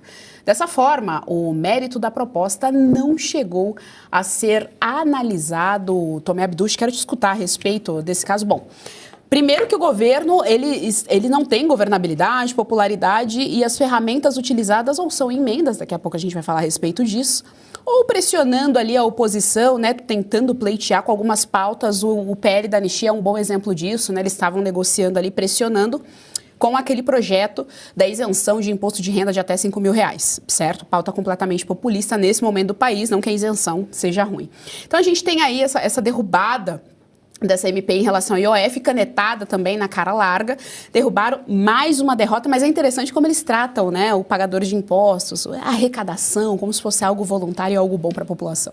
Tudo é uma grande narrativa, Geise, porque eles dizem que vão ficar com um rombo fiscal por conta do IOF. Na verdade, eles estão com um rombo fiscal por conta da incompetência do governo, que gasta muito mais do que ganha. E as contas sempre vai para a população. E é importante a gente salientar que esse projeto, ele incluía também, né, eles queriam tributar o LCI, que é a letra de crédito imobiliário, a letra de crédito do agronegócio junto com isso, e mais uma outra arrecadação ainda, que está aumentando a retenção na fonte de 15% para 20% dos acionistas de empresa. Então eles estão tentando procurar dinheiro em todos os lugares que eles podem, e o próprio ministro Haddad disse, né, que o presidente Bolsonaro não cobrava tributos lá atrás, e na verdade não tem que cobrar. Porque um país só desenvolve quando você dá valor para o empresário, quando você tem taxas baixas de tributos, quando você tem taxas de juros baixas. É tudo ao contrário do que esse governo populista tem feito com o Brasil. Então, o único caminho que sobra para eles é aumentar a tributação. Eu, particularmente, fiquei muito feliz, acho que foi uma grande vitória nossa na Câmara, com essa votação significativa, com 251 votos que foram contrários a tudo isso, e a gente espera que novas vitórias possam vir pela frente para que a gente possa demonstrar para o Brasil quem realmente é esse governo, o mal que ele tem feito, as medidas populistas que são tomadas, sempre jogando a conta para que a própria população pague no final de tudo. Marcília, ainda sobre isso, o presidente Lula afirmou ontem que a derrubada da MP, que previu o aumento de tributos e ampliava a arrecadação, não representa uma derrota do governo, mas sim uma derrota do povo brasileiro. Em nota, o presidente afirmou que a decisão da Câmara de derrubar a medida provisória que corrigia injustiças no sistema tributário não é uma derrota imposta ao governo, mas ao povo brasileiro. Tá aí, então, na tela para vocês a informação, né, a fala do presidente Lula. É interessante isso, né? É interessante também a gente ver a guerra semântica por trás, né? Aquela história dos super ricos e tal, a taxação. E esse novo... O Thomas Sowell fala bastante a respeito disso, né? Esse novo termo criado não é só mais justiça social, mas agora justiça tributária, André Marcília. Você sabe que eu estou aqui chorando, Geise. Tá emocionado, Marcília? Eu estou emocionado. Na verdade, eu joguei maquiagem no meu olho, sem querer. Então, eu estou chorando em razão disso. Entendi. Mas também serve em razão da pauta, né? Porque aqui, ó, até estou realmente lacrimejando. Tá, a gente vai providenciar um lencinho para você, viu, Marcília? Mas esse é o problema, né? O problema do Lula não tem lenço que resolva. Né? Até porque teria que a população toda receber esse lenço e provavelmente seriam lenços que eles também superfaturariam e seria mais um problema no nosso bolso. O grande ponto desse governo, o grande ponto hoje do governo Lula é que ele confunde-se com o próprio Brasil. Ele confunde o Brasil e os brasileiros com eles próprios, com o Lula, com o governo. Né? Então, entender que o Lula e o governo hoje seriam o Brasil, o problema do Brasil seria o mesmo problema do governo Lula, eu estou realmente Eu tô vendo, chorando. Você está muito emocionado, né? A pauta tocou o seu coração, Nossa, né? tocou meu coração. Vamos fazer o seguinte, deixa eu trazer o assunto aqui para São Paulo, passar para o Caivano enquanto você recupera a sua emoção em decorrência da maquiagem, porque o governador de São Paulo também se pronunciou a respeito disso, Caivano. Ele fez ali articulações sobre a derrubada do MP. O Tarcísio é um nome que também está bastante agora no cenário político, tendo em vista as próprias eleições de 2026, tendo em vista a pauta do PL da anistia. Então, queria te ouvir também a respeito disso. Maravilha, eu fiquei tocado realmente com a emoção do Marcília, mas vamos falar do Tarcísio. Acho que falar do Tarcísio, ninguém melhor que o deputado Tomé, mas vamos lá. Acho que ele capitalizou isso com maestria, isso é preciso ser reconhecido, né? Ele estava meio abalado em virtude daquela discussão de ser o candidato do presidente ou não, largou na frente, queimou largada, enfim, tudo aquilo prejudicou um pouco a sua imagem. Agora ele dá uma recuperada para poder ajudar o Brasil, vamos chamar assim, e derrubar essas taxas. A grande questão aqui é que eu não vou comemorar vitória nenhuma. O governo usou de uma estratégia, passou o IR, como você falou, que nada mais é do que a recomposição da inflação desde 1996 até agora. Então a isenção deveria ter um teto de 5.300 e alguma coisa, quase 5.400. Eles aprovaram 5.000. Todo mundo tá junto nessa, todo mundo concorda que o povo brasileiro precisa de um fôlego. Então aquilo não foi vitória, mas o governo usou aquilo para estimular a sua base e conseguir conquistar um pouco mais de votos. Não conseguiu, como disse o deputado, uma votação expressiva, 251 votos a 193, você nota aí uma certa divisão, mas foi importante agora para a oposição ganhar um fôlego. Acho que está tendo muita conversa, o Tarcísio ajudou nisso, e o Centrão está se deslocando mais à direita para tentar ganhar esse jogo. Vamos lá, quem sabe a anistia não entra nesse bolo. Coronel, e falando ainda sobre essa pauta, a gente tem o deputado Nicolas, que votou com o governo na MP, que aumentava a arrecadação em 17 bilhões, taxando bets e investimentos financeiros, e ele afirmou que ele estava cuidando da filha e que por isso ele cometeu um erro, ele apertou ali o botão errado. Você sabe que isso é bem recorrente nos congressos, incrivelmente. incrível que pareça, é uma coisa muito recorrente. Você sempre vê ali o pessoal apertando ou votando errado, coronel. Mas quero te ouvir aí, tanto a respeito dessa derrota, se o senhor enxerga também uma derrota do governo lulista, e aí a pitadinha do Nicolas. Bom, a pitada do Nicolas, com certeza ele errou. Ele não ia votar a favor do Partido dos Trabalhadores do governo federal. Isso aí, sem dúvida nenhuma. Agora, o que eu fico preocupado, na realidade, é o quê? É a judicialização do resultado do Legislativo. Porque isso já aconteceu com o IOF. Não sei se as pessoas se recordam. O IOF ele foi derrubado no Congresso. Só que o que aconteceu? Impetraram no Supremo Tribunal Federal e o ministro Alexandre de Moraes acabou dando ganho de causa para o governo federal, desrespeitando totalmente a vontade do Congresso e, evidentemente, que é a vontade da população, porque eles são os nossos representantes. Então, fica aqui a situação. Perdeu. Agora, será que leva? Será que não teremos uma judicialização através do STF?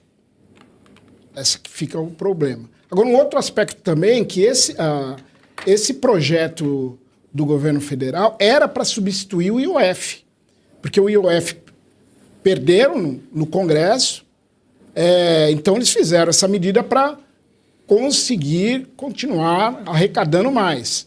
No final, eles foram vitoriosos no IOF, via STF, e essa pauta que deveria ser derrubada, avançaram, perderam, provavelmente vão judicializar. Pois é, né? Que judicializar nada mais é do que um nome bonito para colocar o STF legislando e anulando, portanto, as competências do Congresso. Eu queria fazer uma pergunta para os nossos juristas, claro, porque isso é uma coisa extremamente relevante para o país. Os poderes têm que ser harmônicos e independentes. A decisão de um parlamentar que é eleito pelo povo, né, que foi votado por inúmeras pessoas para poder ser um representante do povo, tem que ter algum valor. A partir do momento que há uma votação, há uma mobilização, esse projeto ele passa na CCJ, ele passa na comissão específica, ele vai para a votação em plenário e ele é judicializado, qual o caminho que nós estamos levando o Brasil? Eu queria ouvir um pouco de vocês, juridicamente, porque ninguém se levanta. A OAB, que deveria levantar, se levantar, não se levanta.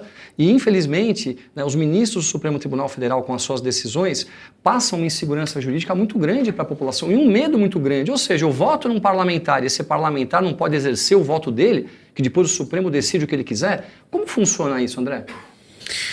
Bom, agora já estou... Você recuperou? Me recuperei. É que é muita emoção. Lula e sentado do seu lado, ao mesmo tempo, no mesmo dia. Eu tô achando que você tem dois homens apaixonados por você do seu lado. Eu tô chocada. Não vai ficar legal isso que os dois são casados. Os dois são casados, pois é. Você sabe, Tomé Abduch, que o Lula preso conseguiu casar. Eu solta não consegui. É um negócio impressionante, Abduch. Mas vamos lá, Marcília. Soltos não estamos nenhum de nós no Brasil, né? É bom que se registre. Todos estamos de alguma forma presos ou temos as nossas liberdades sequestradas. Essa questão da governabilidade, né, é para o governo hoje toda ancorada no STF, né? A gente não pode esquecer disso. Pesquisa recente, inclusive divulgada, obviamente que não de forma ampla, mas divulgada em parte da imprensa, entre as quais a Revista Oeste, mostra que a gente tem de 8 a 9 pautas das 10 que são levadas pelo governo federal ao STF, 8, 9 pautas são votadas em favor do governo. Quer dizer, a governabilidade inteira do governo hoje depende do povo? Não. Depende da vontade do Congresso, representada pelo povo? Não. Depende do STF. Hoje, sem o STF, o Lula cai. Ele próprio admitiu isso. Ele disse numa entrevista, olha, sem o STF eu não consigo ter governabilidade. Então, é um governo sem povo. E se é um governo sem povo, a resposta à tua questão é essa. Eles não estão nem aí para o povo, porque não é a vontade do povo hoje que faz com que o governo vá ou não vá para frente. Tanto que eles estão preocupados para a reeleição do ano que vem apenas com propaganda e com o judiciário. O judiciário destroçando inimigos e a propaganda impulsionando as narrativas que não são necessariamente verdades, aliás, são inverdades. Né? Então é disso que se trata. Nós temos hoje um governo sem povo e aquilo que hoje mais representa o povo, que está mais próximo do Bolsonaro, do bolsonarismo, essa vontade que circula em torno do bolsonarismo é uma vontade que tem sido amputada, arrancada desse povo justamente pelo próprio judiciário, ao tornar o Bolsonaro inelegível, ao tornar qualquer um do Bolsonaro que se apresente inelegível, como naqueles aqueles brinquedos que põe a cabeça para fora, davam uma martelada. O judiciário tem feito isso com a oposição, sobretudo com a oposição bolsonarista. Então, o que me parece é que nós temos hoje um governo de esquerda e até algumas elites de esquerda e até algumas de direita, ou que assim se chamam de direita, desejando que haja um país sem povo. É isso, olha só, você quer comentar, Caetano? Eu ia falar justamente isso, voto com o relator, mas ia dizer o seguinte em relação ao que o deputado disse. A tripartição dos poderes foi criada, inventada, imaginada por Montesquieu. Lá no livro 11 do Espírito das Leis que ele escreveu, ele diz o seguinte: a união entre o poder judiciário e o poder executivo resulta num governo tirânico. Então, nós estamos num estado de exceção. Se eles precisam um do outro para governabilidade, isso não é democracia, já passou disso há muito tempo. Agora, me parece natural esse momento, né? Quando a gente normaliza essa situação, porque chamar de judicialização é um eufemismo para interferência entre os poderes. Então, a gente, infelizmente, já chegou aí na quarta colocação aí de tudo que o comunismo prega, que é a normalização desse absurdo. Isso é muito mais que preocupante. Agora é salve-se quem puder. Por favor, Coronel, pediu a palavra. Bom, inclusive o governo federal, para sustentar 75 programas sociais, com 94 milhões de pessoas direto ou indiretamente envolvidas nesses programas sociais, 50 milhões de pessoas no Bolsa Família, e o índice de desemprego no Brasil, o menor dos últimos 20 anos, 5,6%.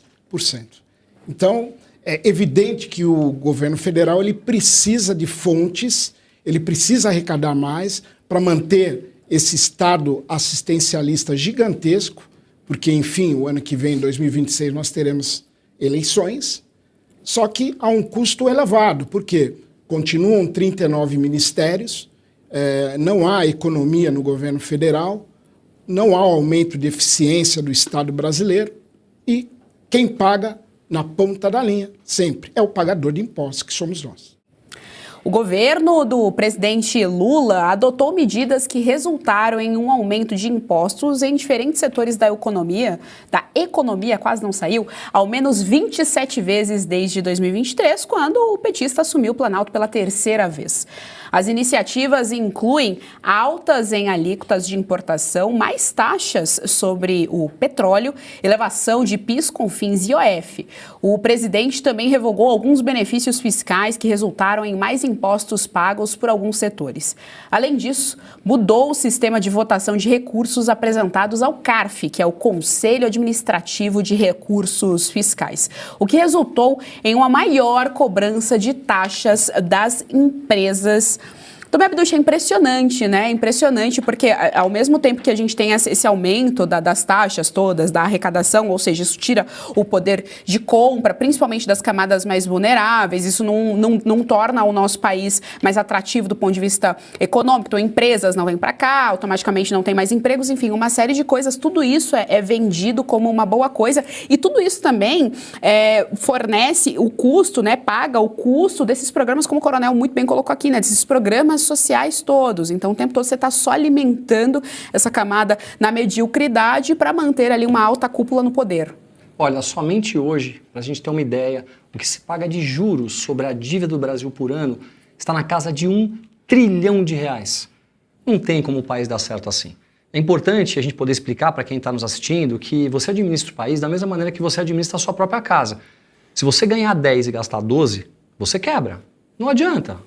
10 é muita coisa, dá para viver bastante, ok. Mas se você gastar 12, vai chegar no final do mês, vai faltar recurso. Quando um país começa a passar por problemas financeiros, no caso na sua casa, levando de novo para o ambiente familiar, e você está endividado no banco, o que você faz? Você tem que pagar a sua dívida. Você corta custos, você corta aquela coisa supérflua que você tem dentro da sua casa, você deixa de andar de carro caso você não tenha um carro e passe a andar de ônibus. Se você tiver uma TV a cabo, você corta a TV a cabo. Você traz o seu orçamento para quanto você pode gastar, de tal forma que você, além de economizar e pagar a sua dívida, em algum determinado momento você vira essa curva e passa a ter dinheiro em caixa.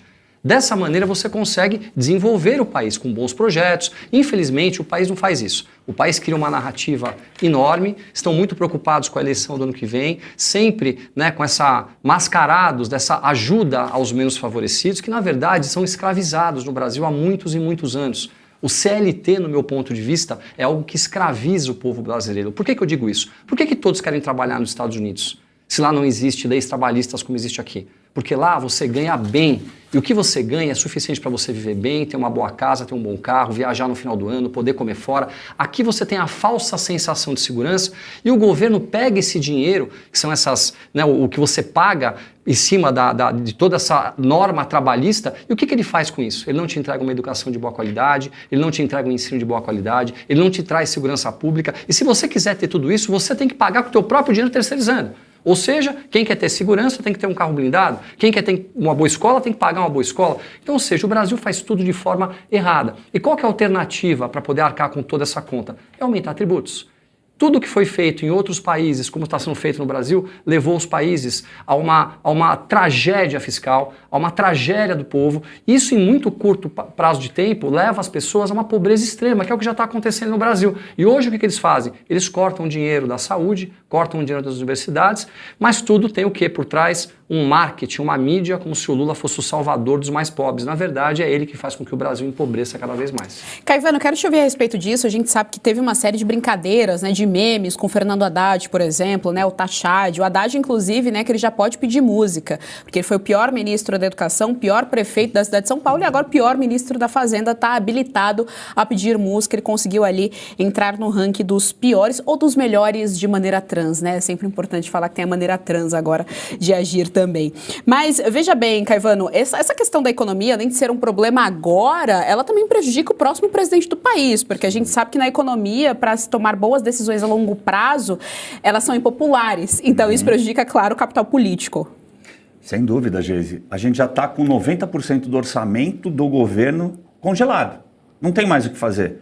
O risco da gente não conseguir, da gente, né, do governo, todos somos brasileiros, está todo mundo junto nesse barco que está afundando, esse grande Titanic. Não afundou ainda porque o motor está funcionando e está nos empurrando para frente. Agora, a grande questão é como sair dessa situação. Como disse muito bem o deputado, a métrica de um governo comunista, que tem como espelho, como referência, Cuba, Venezuela, Irã e a antiga União Soviética, nessa aproximação com a Rússia, né, ele mira justamente em escravizar a população. A métrica desse governo é: você não vai ter nada e ainda assim será feliz. Você vai ter a sua cervejinha, só que agora tem risco dela ser falsificada. Você vai ter sua picanha, só que não, a gente não vai entregar porque você não vai ter dinheiro. Então, de todo lado que você consiga olhar e ter uma esperança, um otimismo, olha, sinto te dizer, quem poderia imaginar que tudo isso ia dar errado? André Marcílio, curioso ainda é que somos chamados de contribuintes. Nós estamos contribuindo, portanto, de maneira voluntária, de acordo aí com essa narrativa, para tudo isso. De novo, né, programas extremamente populistas. A gente teve a questão do gás, tem a questão da luz, tem agora a isenção de imposto de renda. De novo, imposto de renda, a isenção é óbvio que é sempre benéfica, mas tem essa questão de ser exatamente nesse momento agora aí, nós estamos já no final do ano praticamente, eleições de 26 na porta. É uma forma de você comprar, né, o eleitorado por meio dessas questões todas sociais, esses programas todos sociais que nunca tem porta de saída, somente de entrada. E isso faz com que a gente enxergue apenas parte do problema, né? Então, assim, eu compro o eleitorado, mas eu compro com o dinheiro de outra parte do eleitorado, né? Esse dinheiro não sai do nada, né? Quando você compra o eleitorado, você compra como? Com dinheiro do eleitorado. Só que você não conta essa outra parte da história. Então, quando você faz programas como esses, ou gera esses benefícios, você tira de de uma parte da população, em geral da parte mais produtiva da população, para dar, em tese, a parte mais pobre, mas é só a parte menos produtiva. Óbvio que você, com isso, encarece aqueles que produzem, encarece o negócio daqueles que produzem, e isso faz com que aqueles que produzem tenham de cobrar preços maiores para aqueles que não produzem, em tese, estão sendo beneficiados. Ou seja, aquele que está pagando menos acaba tendo de pagar mais porque o mercado inteiro está encarecido. E outra, a gente tem que dizer que isso, a longo prazo, estoura o país. Estoura o país, gera inflação, traz problemas sérios do ponto de vista tributário e, além disso, é crime. A gente precisa lembrar que quando eu faço gás de graça, ônibus de graça, etc., tudo de graça com o dinheiro de alguém, óbvio, com o dinheiro da parte produtiva da população, eu governo, cometo crime. Crime porque é publicidade, propaganda eleitoral antecipada. Está claro isso. Veja, quando houve o lançamento dessa questão do gás do povo, só faltou botar a cara do Lula ou da Janja lá no botijão de gás. Quer dizer, eles cantaram musiquinha do gás, eles fizeram isso, fizeram aquilo, fizeram dancinha, teve gente no palco. Quer dizer, era obviamente algo atrelado ao Lula e não atrelado ao Estado. Então, nós precisamos entender que o Lula tem, inclusive, usado a máquina do Estado e usado esses programas não apenas para comprar o eleitorado, mas para cometer ilícitos que, óbvio, a justiça não repara, não olha, porque apenas olha para parcela da população que, em tese, comete crimes. Se a direita comete crimes, vamos olhar com olhar de lupa. Se a esquerda comete crimes, vamos colocar a venda da justiça nos olhos.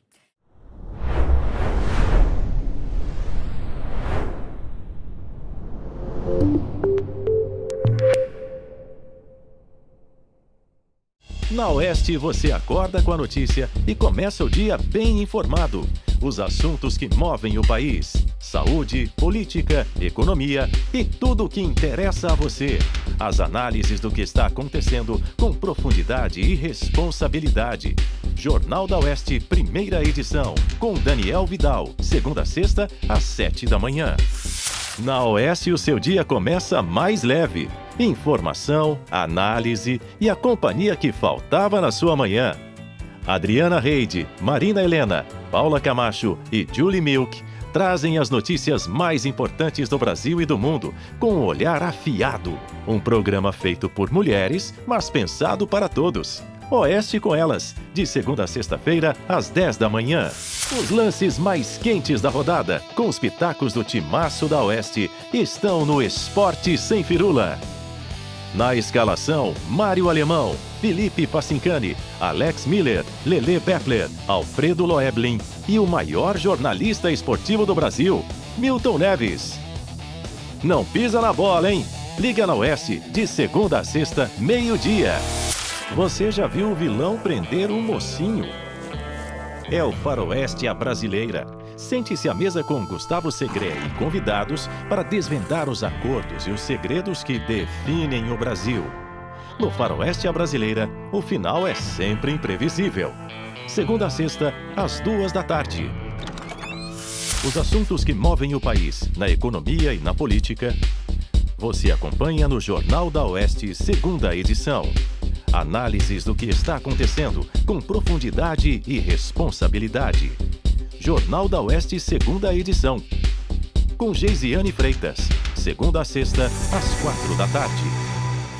De segunda a sexta, o programa que deixa o filtro de lado e coloca a verdade em primeiro lugar. Análises afiadas e as notícias que realmente importam para você estão no Oeste Sem Filtro, a partir das 5h45 da tarde. Comentaristas que falam o que ninguém tem coragem de dizer. Oeste Sem Filtro, sem meias palavras, com a transparência que você exige. Na Oeste, o agronegócio está em destaque. As inovações e tendências do setor que impulsiona o Brasil estão no programa A Força do Agro. Descubra as tecnologias que estão mudando o campo e conheça histórias de sucesso de quem vive da terra. A Força do Agro, de segunda a sexta, às 7h50 da noite. Toda segunda, Adalberto Piotto recebe executivos e empreendedores de todo o Brasil no Oeste Negócios. Uma conversa franca sobre economia e oportunidades de mercado, sempre buscando entender como funcionam as mentes que geram empregos e riqueza para o país. Toda segunda-feira, às 8h30 da noite, no Oeste Negócios. Toda terça, às 8h30 da noite, Augusto Nunes comanda uma conversa amistosa e envolvente. Grandes convidados debatem os temas mais quentes da atualidade. Conversa com Augusto Nunes. Terça, às 8h30 da noite, Conversa com Augusto Nunes. Toda quinta, um convidado especial fica no meio da arena para responder as perguntas afiadas da nossa bancada de jornalistas. Uma abordagem direta, sem rodeios, trazendo grandes nomes da política e do judiciário para discutir os temas que realmente interessam. Arena Oeste. Quinta, às 8h30 da noite, Arena Oeste.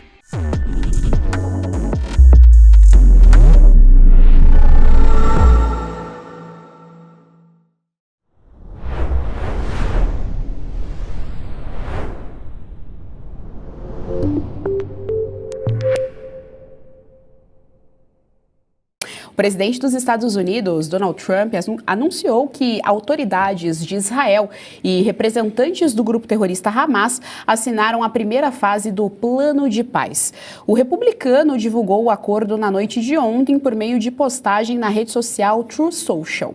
O chefe da Casa Branca afirmou: "Tenho muito orgulho em anunciar que Israel e o Hamas assinaram a primeira fase do Plano de Paz. Isso significa que todos os reféns serão libertados em breve." Estima-se que atualmente 48 reféns ainda estejam sob poder do Hamas na faixa de Gaza.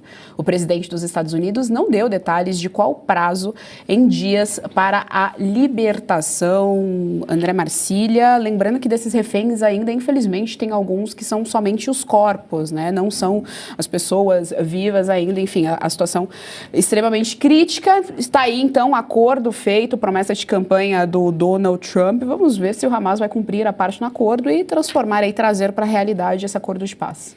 Vamos ver se vai cumprir, mas com certeza a parte que o Trump prometeu tem feito muito bem e tem feito com firmeza, o que mostra que, inclusive, a política internacional não é necessariamente apenas diálogo, é também você demonstrar firmeza. Eu me lembro sempre de uma conversa, uma vez que o Elon Musk teve com o Peterson num podcast e tal, e ele dizia exatamente isso. A chegada, a época ainda ia chegar o Trump não estava ainda no governo, ele diz: a chegada do Trump vai modificar o cenário da política internacional, porque o Trump é uma pessoa de firmeza. E até agora criou-se um mito de que você consegue negociar melhor se você for frágil, se você demonstrar uma certa delicadeza e etc. Isso se perdeu a convicção, se perdeu a firmeza, se perdeu governos de homens que se colocam, se posicionam sem dúvida, sem hesitação e coisas do gênero. Uma coisa que me chamou a atenção, e a gente até comentou mais cedo, né? Foi um vídeo do Trump recebendo a informação de que o acordo estava para ser feito. Ele recebe a informação e imediatamente passa para a imprensa. Basta a gente fazer um paralelo quando o Bush recebeu a informação de que as torres gêmeas tinham caído e ele ficou ali ouvindo a história da cabra que estava bebendo leite numa escola infantil e ali ficou. Quer dizer, nós temos, sem dúvida alguma, um belo percurso pela frente. Não está nada resolvido por definitivo, porque é uma região, sem dúvida alguma, muito complicada. E é uma questão muito complexa que envolve, inclusive, uma cultura, e, enfim. Agora, com certeza, o Trump vai mostrar firmeza e, se permanecer assim, vai obter sucesso. Caivano, quero te ver a respeito disso, porque primeiro, no Ocidente, a gente tem esse ataque à masculinidade, né? Não pode ser homem, tem a questão da masculinidade tóxica, o Garrido lá, como é o nome do moço? Tony Garrido. Tony Garrido não pode mais ter a força de um menino, viu? Só de uma menina, ou talvez de um menino, e certamente do menino pode ter a força também. Então a gente tem esse ataque à masculinidade no Ocidente. Trump chegou ali com esse punho de ferro, colocando ordem na casa. Minha pergunta para você é em relação à geopolítica mesmo. Nós estamos nesse novo momento geopolítico de deixar muito claras as divisões. Um lado, um eixo que defende a tirania, a ditadura, enfim, a ausência de liberdades individuais, e o outro lado que vai prezar por aquilo que deve ser prezado, pela força, pelos valores, pelos princípios. Não pode falar palavrão nesse horário, né? Então, 2 horas da tarde, senhores. Meretriz que deu à luz. Francamente, ter que dizer isso, né, sobre o Tony Garrido, aquilo que ele fez, é vergonhoso. E, além de tudo, muito atrasado. Eu sou antigo, né? Para mim, homem é homem, mulher é mulher, e não vou continuar, porque senão a gente pode ter problema. A grande questão aqui estamos sim nesse momento, Geise. Eu vou responder diretamente. Eu só quero fazer um ponto em relação a essa questão de Gaza e Israel, que eu acompanho uma rede de informações israelenses, o Likud, e não tem comprovação ainda da assinatura do acordo propriamente dito. Mas iniciaram, sim, as tratativas para essa assinatura. Agora, o que eles estão comemorando é que, em virtude das comemorações de 2 anos, né, na verdade, não pode se comemorar, mas lembrar os 2 anos do 7 de outubro, que passou essa semana, havia a possibilidade de ter ali algum tipo de ataque terrorista, não só lá como no Rio de Janeiro. E não houve nenhum evento negativo. Então eles já estão aí comemorando nesse sentido a provável assinatura desse acordo, com uma diminuição dos ataques do Hamas. Isso é muito importante para realmente dar uma pacificada ali. O próprio Trump disse que isso só foi possível pelas relações que ele, como pessoa, tinha, e como ex-presidente americano, tinha com outros dirigentes no Oriente Médio. Então isso é muito importante. Acho que realmente ele vai levar esse prêmio Nobel da Paz dessa vez. Vamos ver se ele vai ser indicado, né? Agora, quanto a essa guerra do Ocidente e do Oriente, né, principalmente nesse sentido da emasculação do homem ocidental, isso vem acontecendo há muito tempo, né, Geise? A gente teve o ápice da masculinidade na Segunda Guerra Mundial e se utilizaram disso para dizer, olha, precisa baixar a testosterona, precisa baixar essa masculinidade, porque ela é tóxica. E isso a gente vem desde lá, então, há quase 80 anos, veio destruindo essa masculinidade. Acredito que a gente está no momento oposto, porque a história sempre tem vertentes, né? Ela é pendular, ela agora está pendendo para o outro lado. A gente está tendo uma tendência pendular para a direita no mundo inteiro, e isso para mim representa justamente isso. Fim dessa coisa de woke. Aliás, o que significa isso? Aliás, é bom dizer, nem resolvemos isso com wokeismo e nem com cervejinha na mesa como o Lula queria. Bem lembrado. Muito bem, muito bem. Já que você trouxe o Lula aqui para o debate, Tomé Abduche, e olha quem você traz para o debate, hein? O Lula, hein, trouxe cara? Para o debate só para o debate. Tomé Abduche, é importante, eu vou pegar aqui uma fala também do Caivano em relação ao Prêmio Nobel da Paz, porque quando o Lula assumiu agora nessa última gestão, ele viajava pra caramba, fazia campanha claramente ali tentando angariar algum prêmio, né? Alguma coisa, algum reconhecimento internacional, uma vez que a narrativa dele era que nós estávamos no fascismo e ele trouxe, né, a cor, o arco-íris, a democracia, a liberdade, enfim, absolutamente tudo. E em contrapartida, né, o que a gente viu que é a realidade. O Donald Trump nunca teve esse discurso florido, mas na prática está aí promovendo a paz. Pois é. O Trump é um homem de verdade, que tem testosterona, que tem coragem para dizer o que tem que ser falado, que tem força para fazer o que tem que ser feito, que não fica passando a mão na cabeça de pessoas que não representam o desenvolvimento do país dele, o desenvolvimento do mundo, e tomou as ações que tinham que ser tomadas. E um acordo está sendo construído. Mas o que me chama muito a atenção na história toda é como se politizou o mundo inteiro em relação ao que está acontecendo entre a Palestina e Israel. É importante de salientar que você não tem que tomar um lado nessa situação. A questão não é tomar lado, porque o povo palestino é um povo maravilhoso, o povo judeu é um povo maravilhoso, o povo sírio é um povo maravilhoso, o povo libanês é a mesma coisa. A questão ali é o terrorismo, é o Hamas. Então tentaram colocar uns contra os outros. Se você não tomar um lado nessa situação toda, você não está se posicionando de maneira clara. Na verdade, não é isso. Por que ninguém se levanta quando foram mortas 150 mil pessoas no Sudão nos últimos anos? Por que ninguém se levanta quando aconteceu a mesma coisa no Iêmen? Nos últimos 10 anos morreram 500 mil pessoas. Na Síria, que é do país onde vem a minha família, morreram mais de 500 mil pessoas também nos últimos anos. Por que ninguém fala nada? Por que quando o árabe mata árabe ninguém fala nada? E quando acontece esse conflito, que é um conflito terrível para ambas as partes, não tenha dúvida, apesar de eu ter um carinho muito especial pelo povo judeu e entender que eles foram atacados e eles estão defendendo o seu próprio povo desses terroristas, mas por que ninguém se posiciona de maneira clara e se politizou tudo isso? Nas universidades, existem jovens que estão defendendo o Hamas, com a bandeira do Hamas, o mundo se levantando a favor do Hamas. Eu digo por que acontece tudo isso? Por conta das narrativas, da história que se conta, das universidades que estão sendo tomadas, infelizmente, por uma ideologia nefasta que mente para as pessoas e leva esses jovens, que são pouco experientes, a erro. Então, ou seja, precisava sim de um homem forte, um homem com punho, com coragem para tomar as decisões importantes e trazer a paz de novo para o mundo, e o Trump tem feito isso com maestria até agora. Coronel, outro debate que a gente tem em relação a essa pauta é que o Hamas não é um grupo uniforme. Então a gente tem, como todo bom revolucionário, tem ali uma cúpula, né, uma alta cúpula, e tem, de fato, os guerrilheiros. Então uma das questões que tem sido colocada em relação a esse acordo, né, esse plano de paz, é se de fato os guerrilheiros seguirão, se de repente não é só a cúpula que está ali de acordo, como é que isso vai se dar na prática?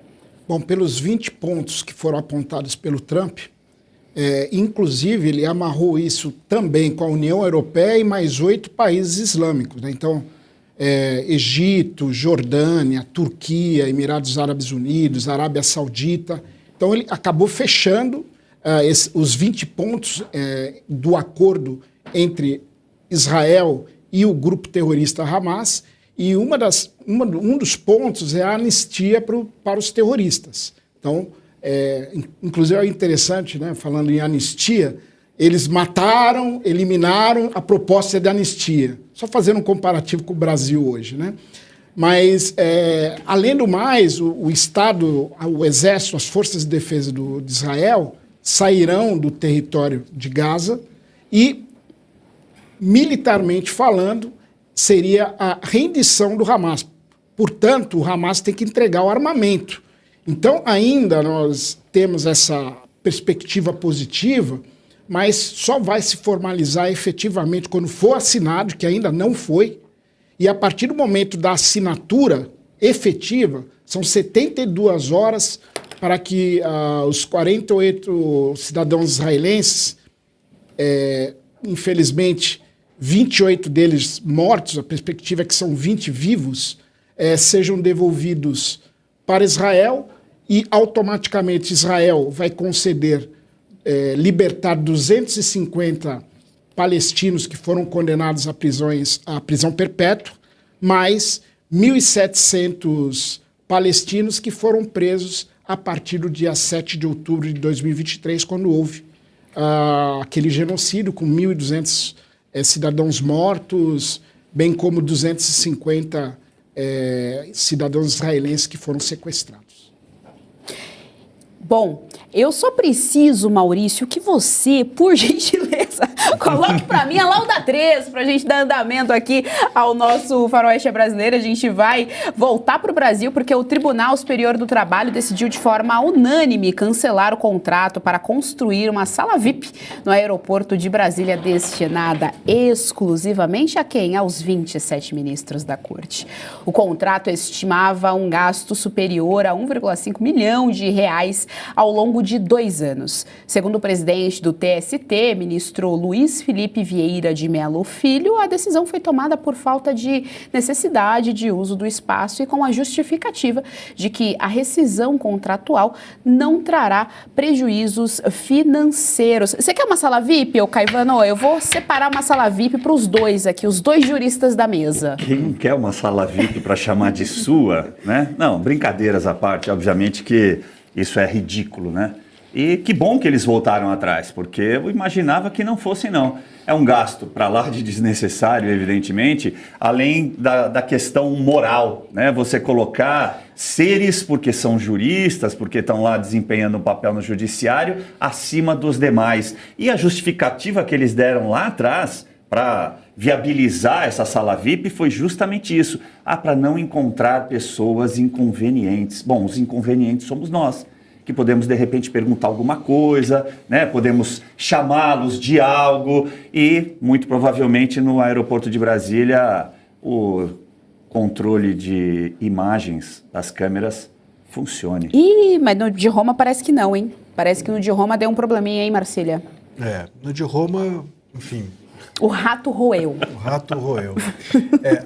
A gente precisa entender que isso daí, se não houvesse a denúncia que foi feita da imprensa, se não houvesse o clamor que foi feito nas redes sociais, essa hora, esses milhões e milhões teriam sido gastos numa besteira como essa, num absurdo como esse, porque...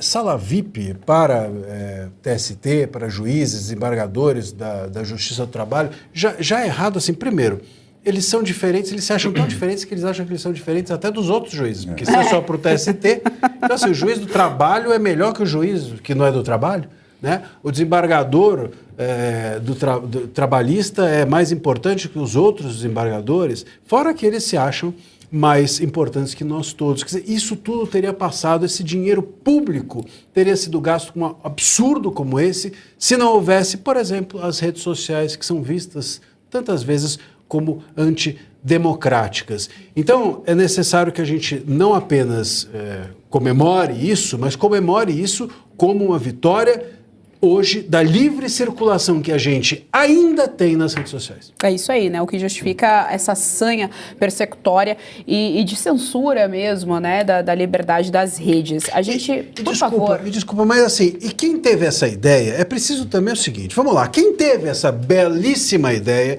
de criar uma sala VIP para Justiça do Trabalho? Porque, veja só, no momento em que você acha que os juízes do trabalho são diferenciados até dos demais juízes, você fere o princípio da impessoalidade da Constituição.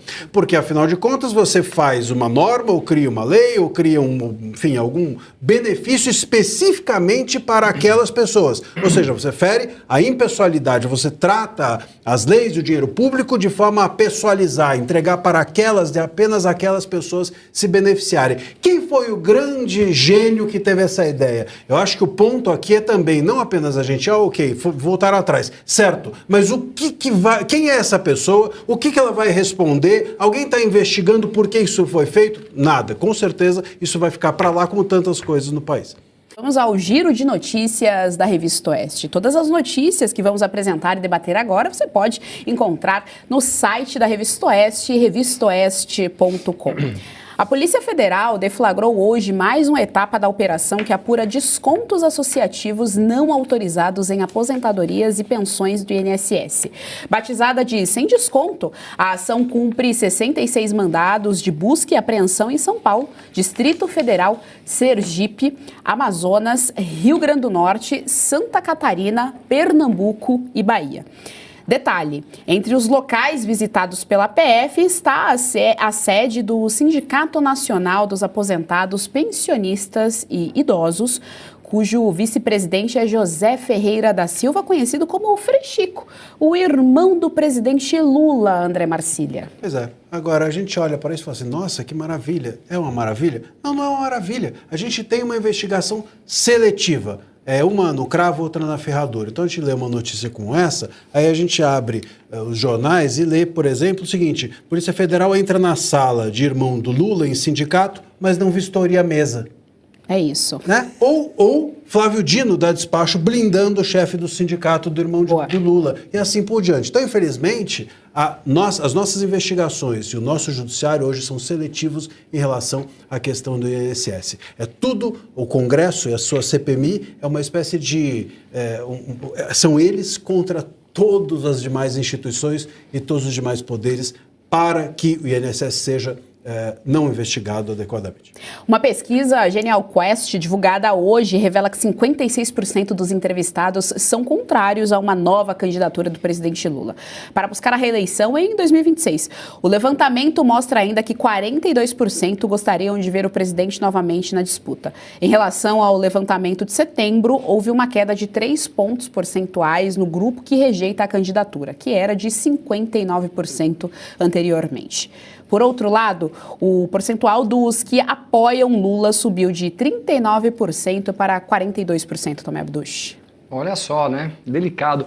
Como que uma pessoa hoje pode apoiar o Lula em sã consciência? Vamos pensar um pouco nos números de segurança pública. Vamos falar um pouquinho de segurança pública, um pouquinho de economia e outros indicadores desse atual governo. Ano passado, 2025, 44 mil pessoas foram assassinadas no Brasil. Olha o que eu estou dizendo para vocês. 1.400 mulheres foram assassinadas por crimes domésticos. Nós tivemos mais de 86 mil estupros, 46 mil estabelecimentos comerciais foram roubados ou assaltados. Nós tivemos 36 mil residências roubadas. Hoje foram identificadas algo na casa de 80 facções criminosas e 26% do território nacional está tomado pelo crime organizado. Olha o que eu estou dizendo para vocês e a gravidade de tudo isso. As pessoas na ponta estão sentindo. Foram roubados ou furtados mais de 1 milhão de telefones celulares. Você vai no supermercado, as coisas estão mais caras. Então o Lula pode ir lá fornecer o gás, mas a pessoa não tem que colocar na mesa, porque ela não consegue pagar. Ela vai tentar um financiamento, ela não consegue o financiamento. A grande maioria dos brasileiros estão endividados. Então é claro que as pessoas hoje olham para o Lula e digam, a gente não quer mais esse homem. Agora, infelizmente, existe uma mídia que tenta protegê-lo, levando pesquisas que muitas vezes são divergentes da realidade da população, que tentam colocá-lo ainda como uma pessoa viável. O Lula não é mais viável. Ninguém mais quer o Lula. Hoje o Lula sobrevive dos amigos da política, né, de parte do centrão, que é aquele centrão que acaba indo sempre para o lado da governabilidade, e por conta das ações do Supremo Tribunal Federal. Eu acho que é só uma questão de tempo para a gente trazer esse país de volta para as mãos das pessoas de bem. O ministro Alexandre de Moraes, do STF, autorizou que o barbeiro Charleston Borges Fernandes atenda Jair Bolsonaro em sua residência em Brasília, onde o ex-presidente cumpre prisão domiciliar. A visita está marcada para amanhã e ocorrerá sob as mesmas condições de segurança impostas a outros visitantes, incluindo revista nos ambientes e inspeção de veículos. A equipe jurídica de Bolsonaro argumentou que Fernandes é profissional de extrema confiança e o único que realiza os serviços solicitados pelo ex-presidente Cláudio Caivano. Olha a normalização do absurdo, né, Geise? Eu preferia estar falando sobre o barbeiro de Sevilha, embora não entenda nada de ópera, né? Mas falar sobre o barbeiro de Bolsonaro, que absurdo ter que pedir permissão para ele receber o barbeiro na sua residência. Eu quero perguntar, por que ele está preso? Alguém consegue responder? Por que ele está preso? Não, porque não há resposta. Ele está preso ilegalmente. Não foi apresentada a denúncia. Já há mais de 15 dias, a defesa dele apresentou o pedido de liberdade, né? Ele está sob cautelares, mas foi colocado cativo dentro da sua própria casa, violando a dignidade da pessoa humana, não só dele mesmo, mas da esposa e da filha que vivem com ele. Tá vendo aqui, ó, que ele vai passar, né? O barbeiro vai passar por revista pessoal. Então isso também viola a dignidade da pessoa humana, de todos os visitantes que vão até ali. E a troco do quê? A troco de calar a liderança da direita. É só disso que se trata. Já começou a corrida eleitoral para 2026 e a gente está aqui discutindo o óbvio. Vou repetir. Por que Bolsonaro está preso? O Ministério Público Federal no Amapá recomendou ontem que o IBAMA não conceda licença de operação à Petrobras para atividades na bacia da Foz do Amazonas, no Amapá, na região da margem equatorial. O órgão pede que a estatal realize uma nova simulação de emergência antes da liberação de qualquer autorização. A margem equatorial é uma faixa do litoral brasileiro que se estende do Amapá ao Rio Grande do Norte. A região inclui áreas marítimas pouco exploradas, mas com potencial para grandes reservas de petróleo e gás natural, Coronel. É uma área que possui em abundância petróleo, gás natural, e a exploração do petróleo e gás natural vai levar segurança energética para o Brasil e levar também soberania nacional para aquela região. Inclusive, um vizinho, a Guiana, que faz limite ali com o estado do Amapá, já tem produzido muito petróleo e ganhado muito dinheiro. Felizmente, no Brasil, a ecologia fica ainda acima dos interesses das populações que moram naquelas regiões. O brasileiro Fernando Sabá Montiel foi condenado ontem pela tentativa de assassinato da ex-presidente da Argentina, Cristina Kirchner. O crime aconteceu em setembro de 2022, em frente à casa de Cristina. A justiça estabeleceu uma pena de 10 anos de prisão. Durante as audiências, Montiel chegou a dizer que não se arrependia do ato. O jovem tentou atirar na cabeça de Kirchner quando ela acenava para apoiadores. A arma que ele usava travou e não disparou. Montiel nasceu no Brasil, mas vive na Argentina desde os 3 anos de idade. André Marcília, tá, então, condenação da tentativa de assassinato da ex-presidente Cristina Kirchner. Pois é, sério, né? Bastante sério. A gente precisa entender que a gente tem dentro do país uma total impunidade, né? Mas em relação a questões como essas, me parece que em outros países, os países eles se levam muito mais a sério que nós. Eu fico pensando, sabe, Geise, qual é a ficha que precisa cair na população para a gente parar de olhar para o Brasil de uma forma fantasiosa? O governo fala, está tudo uma maravilha na economia, o STF, não, está tudo uma maravilha na justiça, está tudo uma maravilha na nossa democracia, e a gente vai tocando para frente como se isso fosse uma possível verdade. Verdade a gente sabe que não é, mas é uma possível verdade. A gente cogita que isso seja algo digerível nas pessoas. A gente olha para a Argentina, a gente olha para outros países, eles vão caminhando. O próprio Milei foi quando assumiu à presidência, foi tido como um governo de extrema direita, foi visto como alguém que destruiria o país, está aí surfando na onda, e a gente aqui que elegeu um governo supostamente, que assim se nomeou, democrático, a gente está aqui totalmente afundado no nada, na lama, né? Então é preciso que a gente comece a olhar para os nossos vizinhos, é preciso que a gente comece a olhar para o mundo, para fora do Brasil, com um olhar crítico. O crítico em relação a nós, de comparação. Nós estamos no pior, nos aliando ao pior, e os nossos países vizinhos, ou pelo menos alguns deles, vivendo uma democracia. A primeira turma, né? O Marcília foi muito bem, né? Não, ele está certo, é claro que é brincadeira, mas veja só, eu quero fazer uma comparação. Ele foi condenado a 10 anos, tentativa de homicídio da presidente, né? A Débora foi condenada a 14 anos e 8 meses. A Elise Matsunaga foi condenada a 18 anos e 9 meses. Teve a pena reduzida para 16 e 4. As duas penas, né, que eu mostrei para vocês são mais severas do que a tentativa de homicídio da Cristina Kirchner. Porque lá não tem, provavelmente, a Lei de Segurança Nacional, não houve atentado ao Estado Democrático de Direito. Seria isso? Porque o que a Débora fez é uma violência sem tamanho. Ela pintou, perdeu o mané na estátua. E eu nunca vou deixar de dizer, ela não está condenada por isso. Ela está condenada por plágio, por direito autoral. Ela usou a frase que pertence a Luiz Roberto Barroso. E por isso ela pegou 14 anos e 6 meses. Então você vê a diferença do judiciário argentino para o judiciário brasileiro. Parece uma brincadeira de mau gosto, né? Tomé Abduch, é interessante essa notícia, porque a gente encontra uma grande ironia se a gente for fazer uma comparação com Adélio Bispo. Adélio Bispo vai passar agora para uma análise, para uma audiência em que vai ver se ele tem condições psiquiátricas para voltar ao convívio social. Até hoje, né, a Polícia Federal ainda não descobriu, né, quem foram os mandantes da tentativa de assassinato do presidente Jair Bolsonaro. Estão tentando colocar ele como um lobo solitário, apesar de nós termos a certeza que ele não é um lobo solitário e que alguma coisa com certeza tem por trás de tudo isso. Agora, o que preocupa muito é essa onda de violência que está acontecendo em todo mundo. São muitos casos que estão acontecendo. Eu vou citar alguns aqui para você. Na Argentina, né, militantes de esquerda apedrejaram o carro de Javier Milei. Alguns anos atrás, vocês devem se lembrar disso na época da campanha. Nós tivemos na Colômbia o candidato Miguel Uribe, que foi baleado. Nós tivemos no Japão o ex-primeiro-ministro, que também foi morto. Nós tivemos o caso da facada do Bolsonaro. Nós tivemos o Trump também, que teve uma situação extremamente delicada, quase perdeu a sua vida. Nós tivemos o Charlie Kirk, há pouco tempo atrás. O que leva a essa onda de violência? O que leva a essa onda de violência, da maneira como está acontecendo, é a forma como a direita é tratada. Nós somos chamados de nazistas, de terroristas, de fascistas o tempo todo, como se nós fôssemos o mal do mundo. E essas pessoas que são direcionadas pela esquerda acabam acreditando em tudo isso e acham que estão combatendo o mal, mas na verdade são elas que estão se tornando esse próprio mal. Eu fui chamado já muitas vezes de fascista. E olhem só a ironia do destino.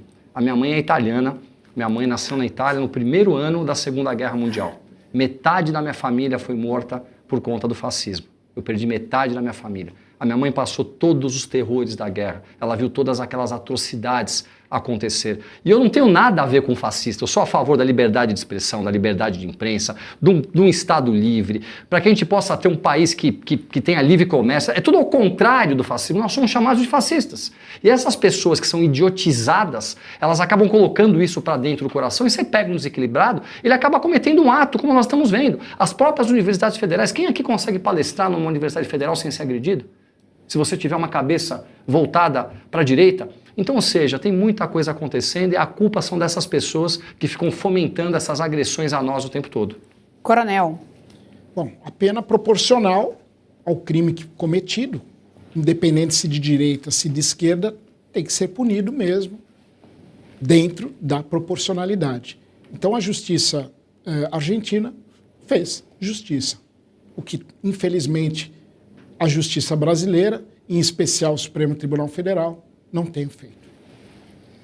O delegado Marcelo Freitas, relator do processo contra o deputado Eduardo Bolsonaro no Conselho de Ética da Câmara, recomendou ontem o arquivamento do pedido de cassação do mandato do filho do ex-presidente da República, apresentado pelo PT.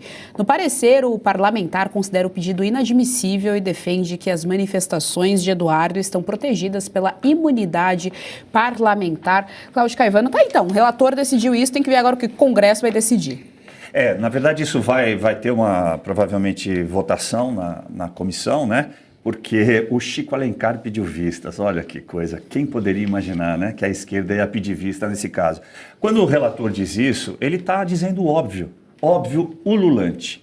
Porque ele foi acusado de ir para fora do Brasil para levar segredos, para tentar contra a soberania, contra a nossa independência econômica.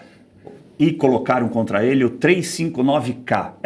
359. O mesmo que condenou as demais pessoas, né? Na mesma lei, a 14.197 de 2021, o Eduardo Bolsonaro foi acusado disso. Só que lá, no próprio artigo, dentro da mesma lei, no parágrafo 4º, está descrito da seguinte maneira, mais ou menos: não configura crime se a pessoa vai para o exterior denunciar a violação de direitos humanos. Eu não sei se vocês sabem, mas a lei Magnitsky, ela serve para punir violadores de direitos humanos. Então, esse relator apenas disse, como eu disse, o óbvio ululante, eu disse 4 vezes.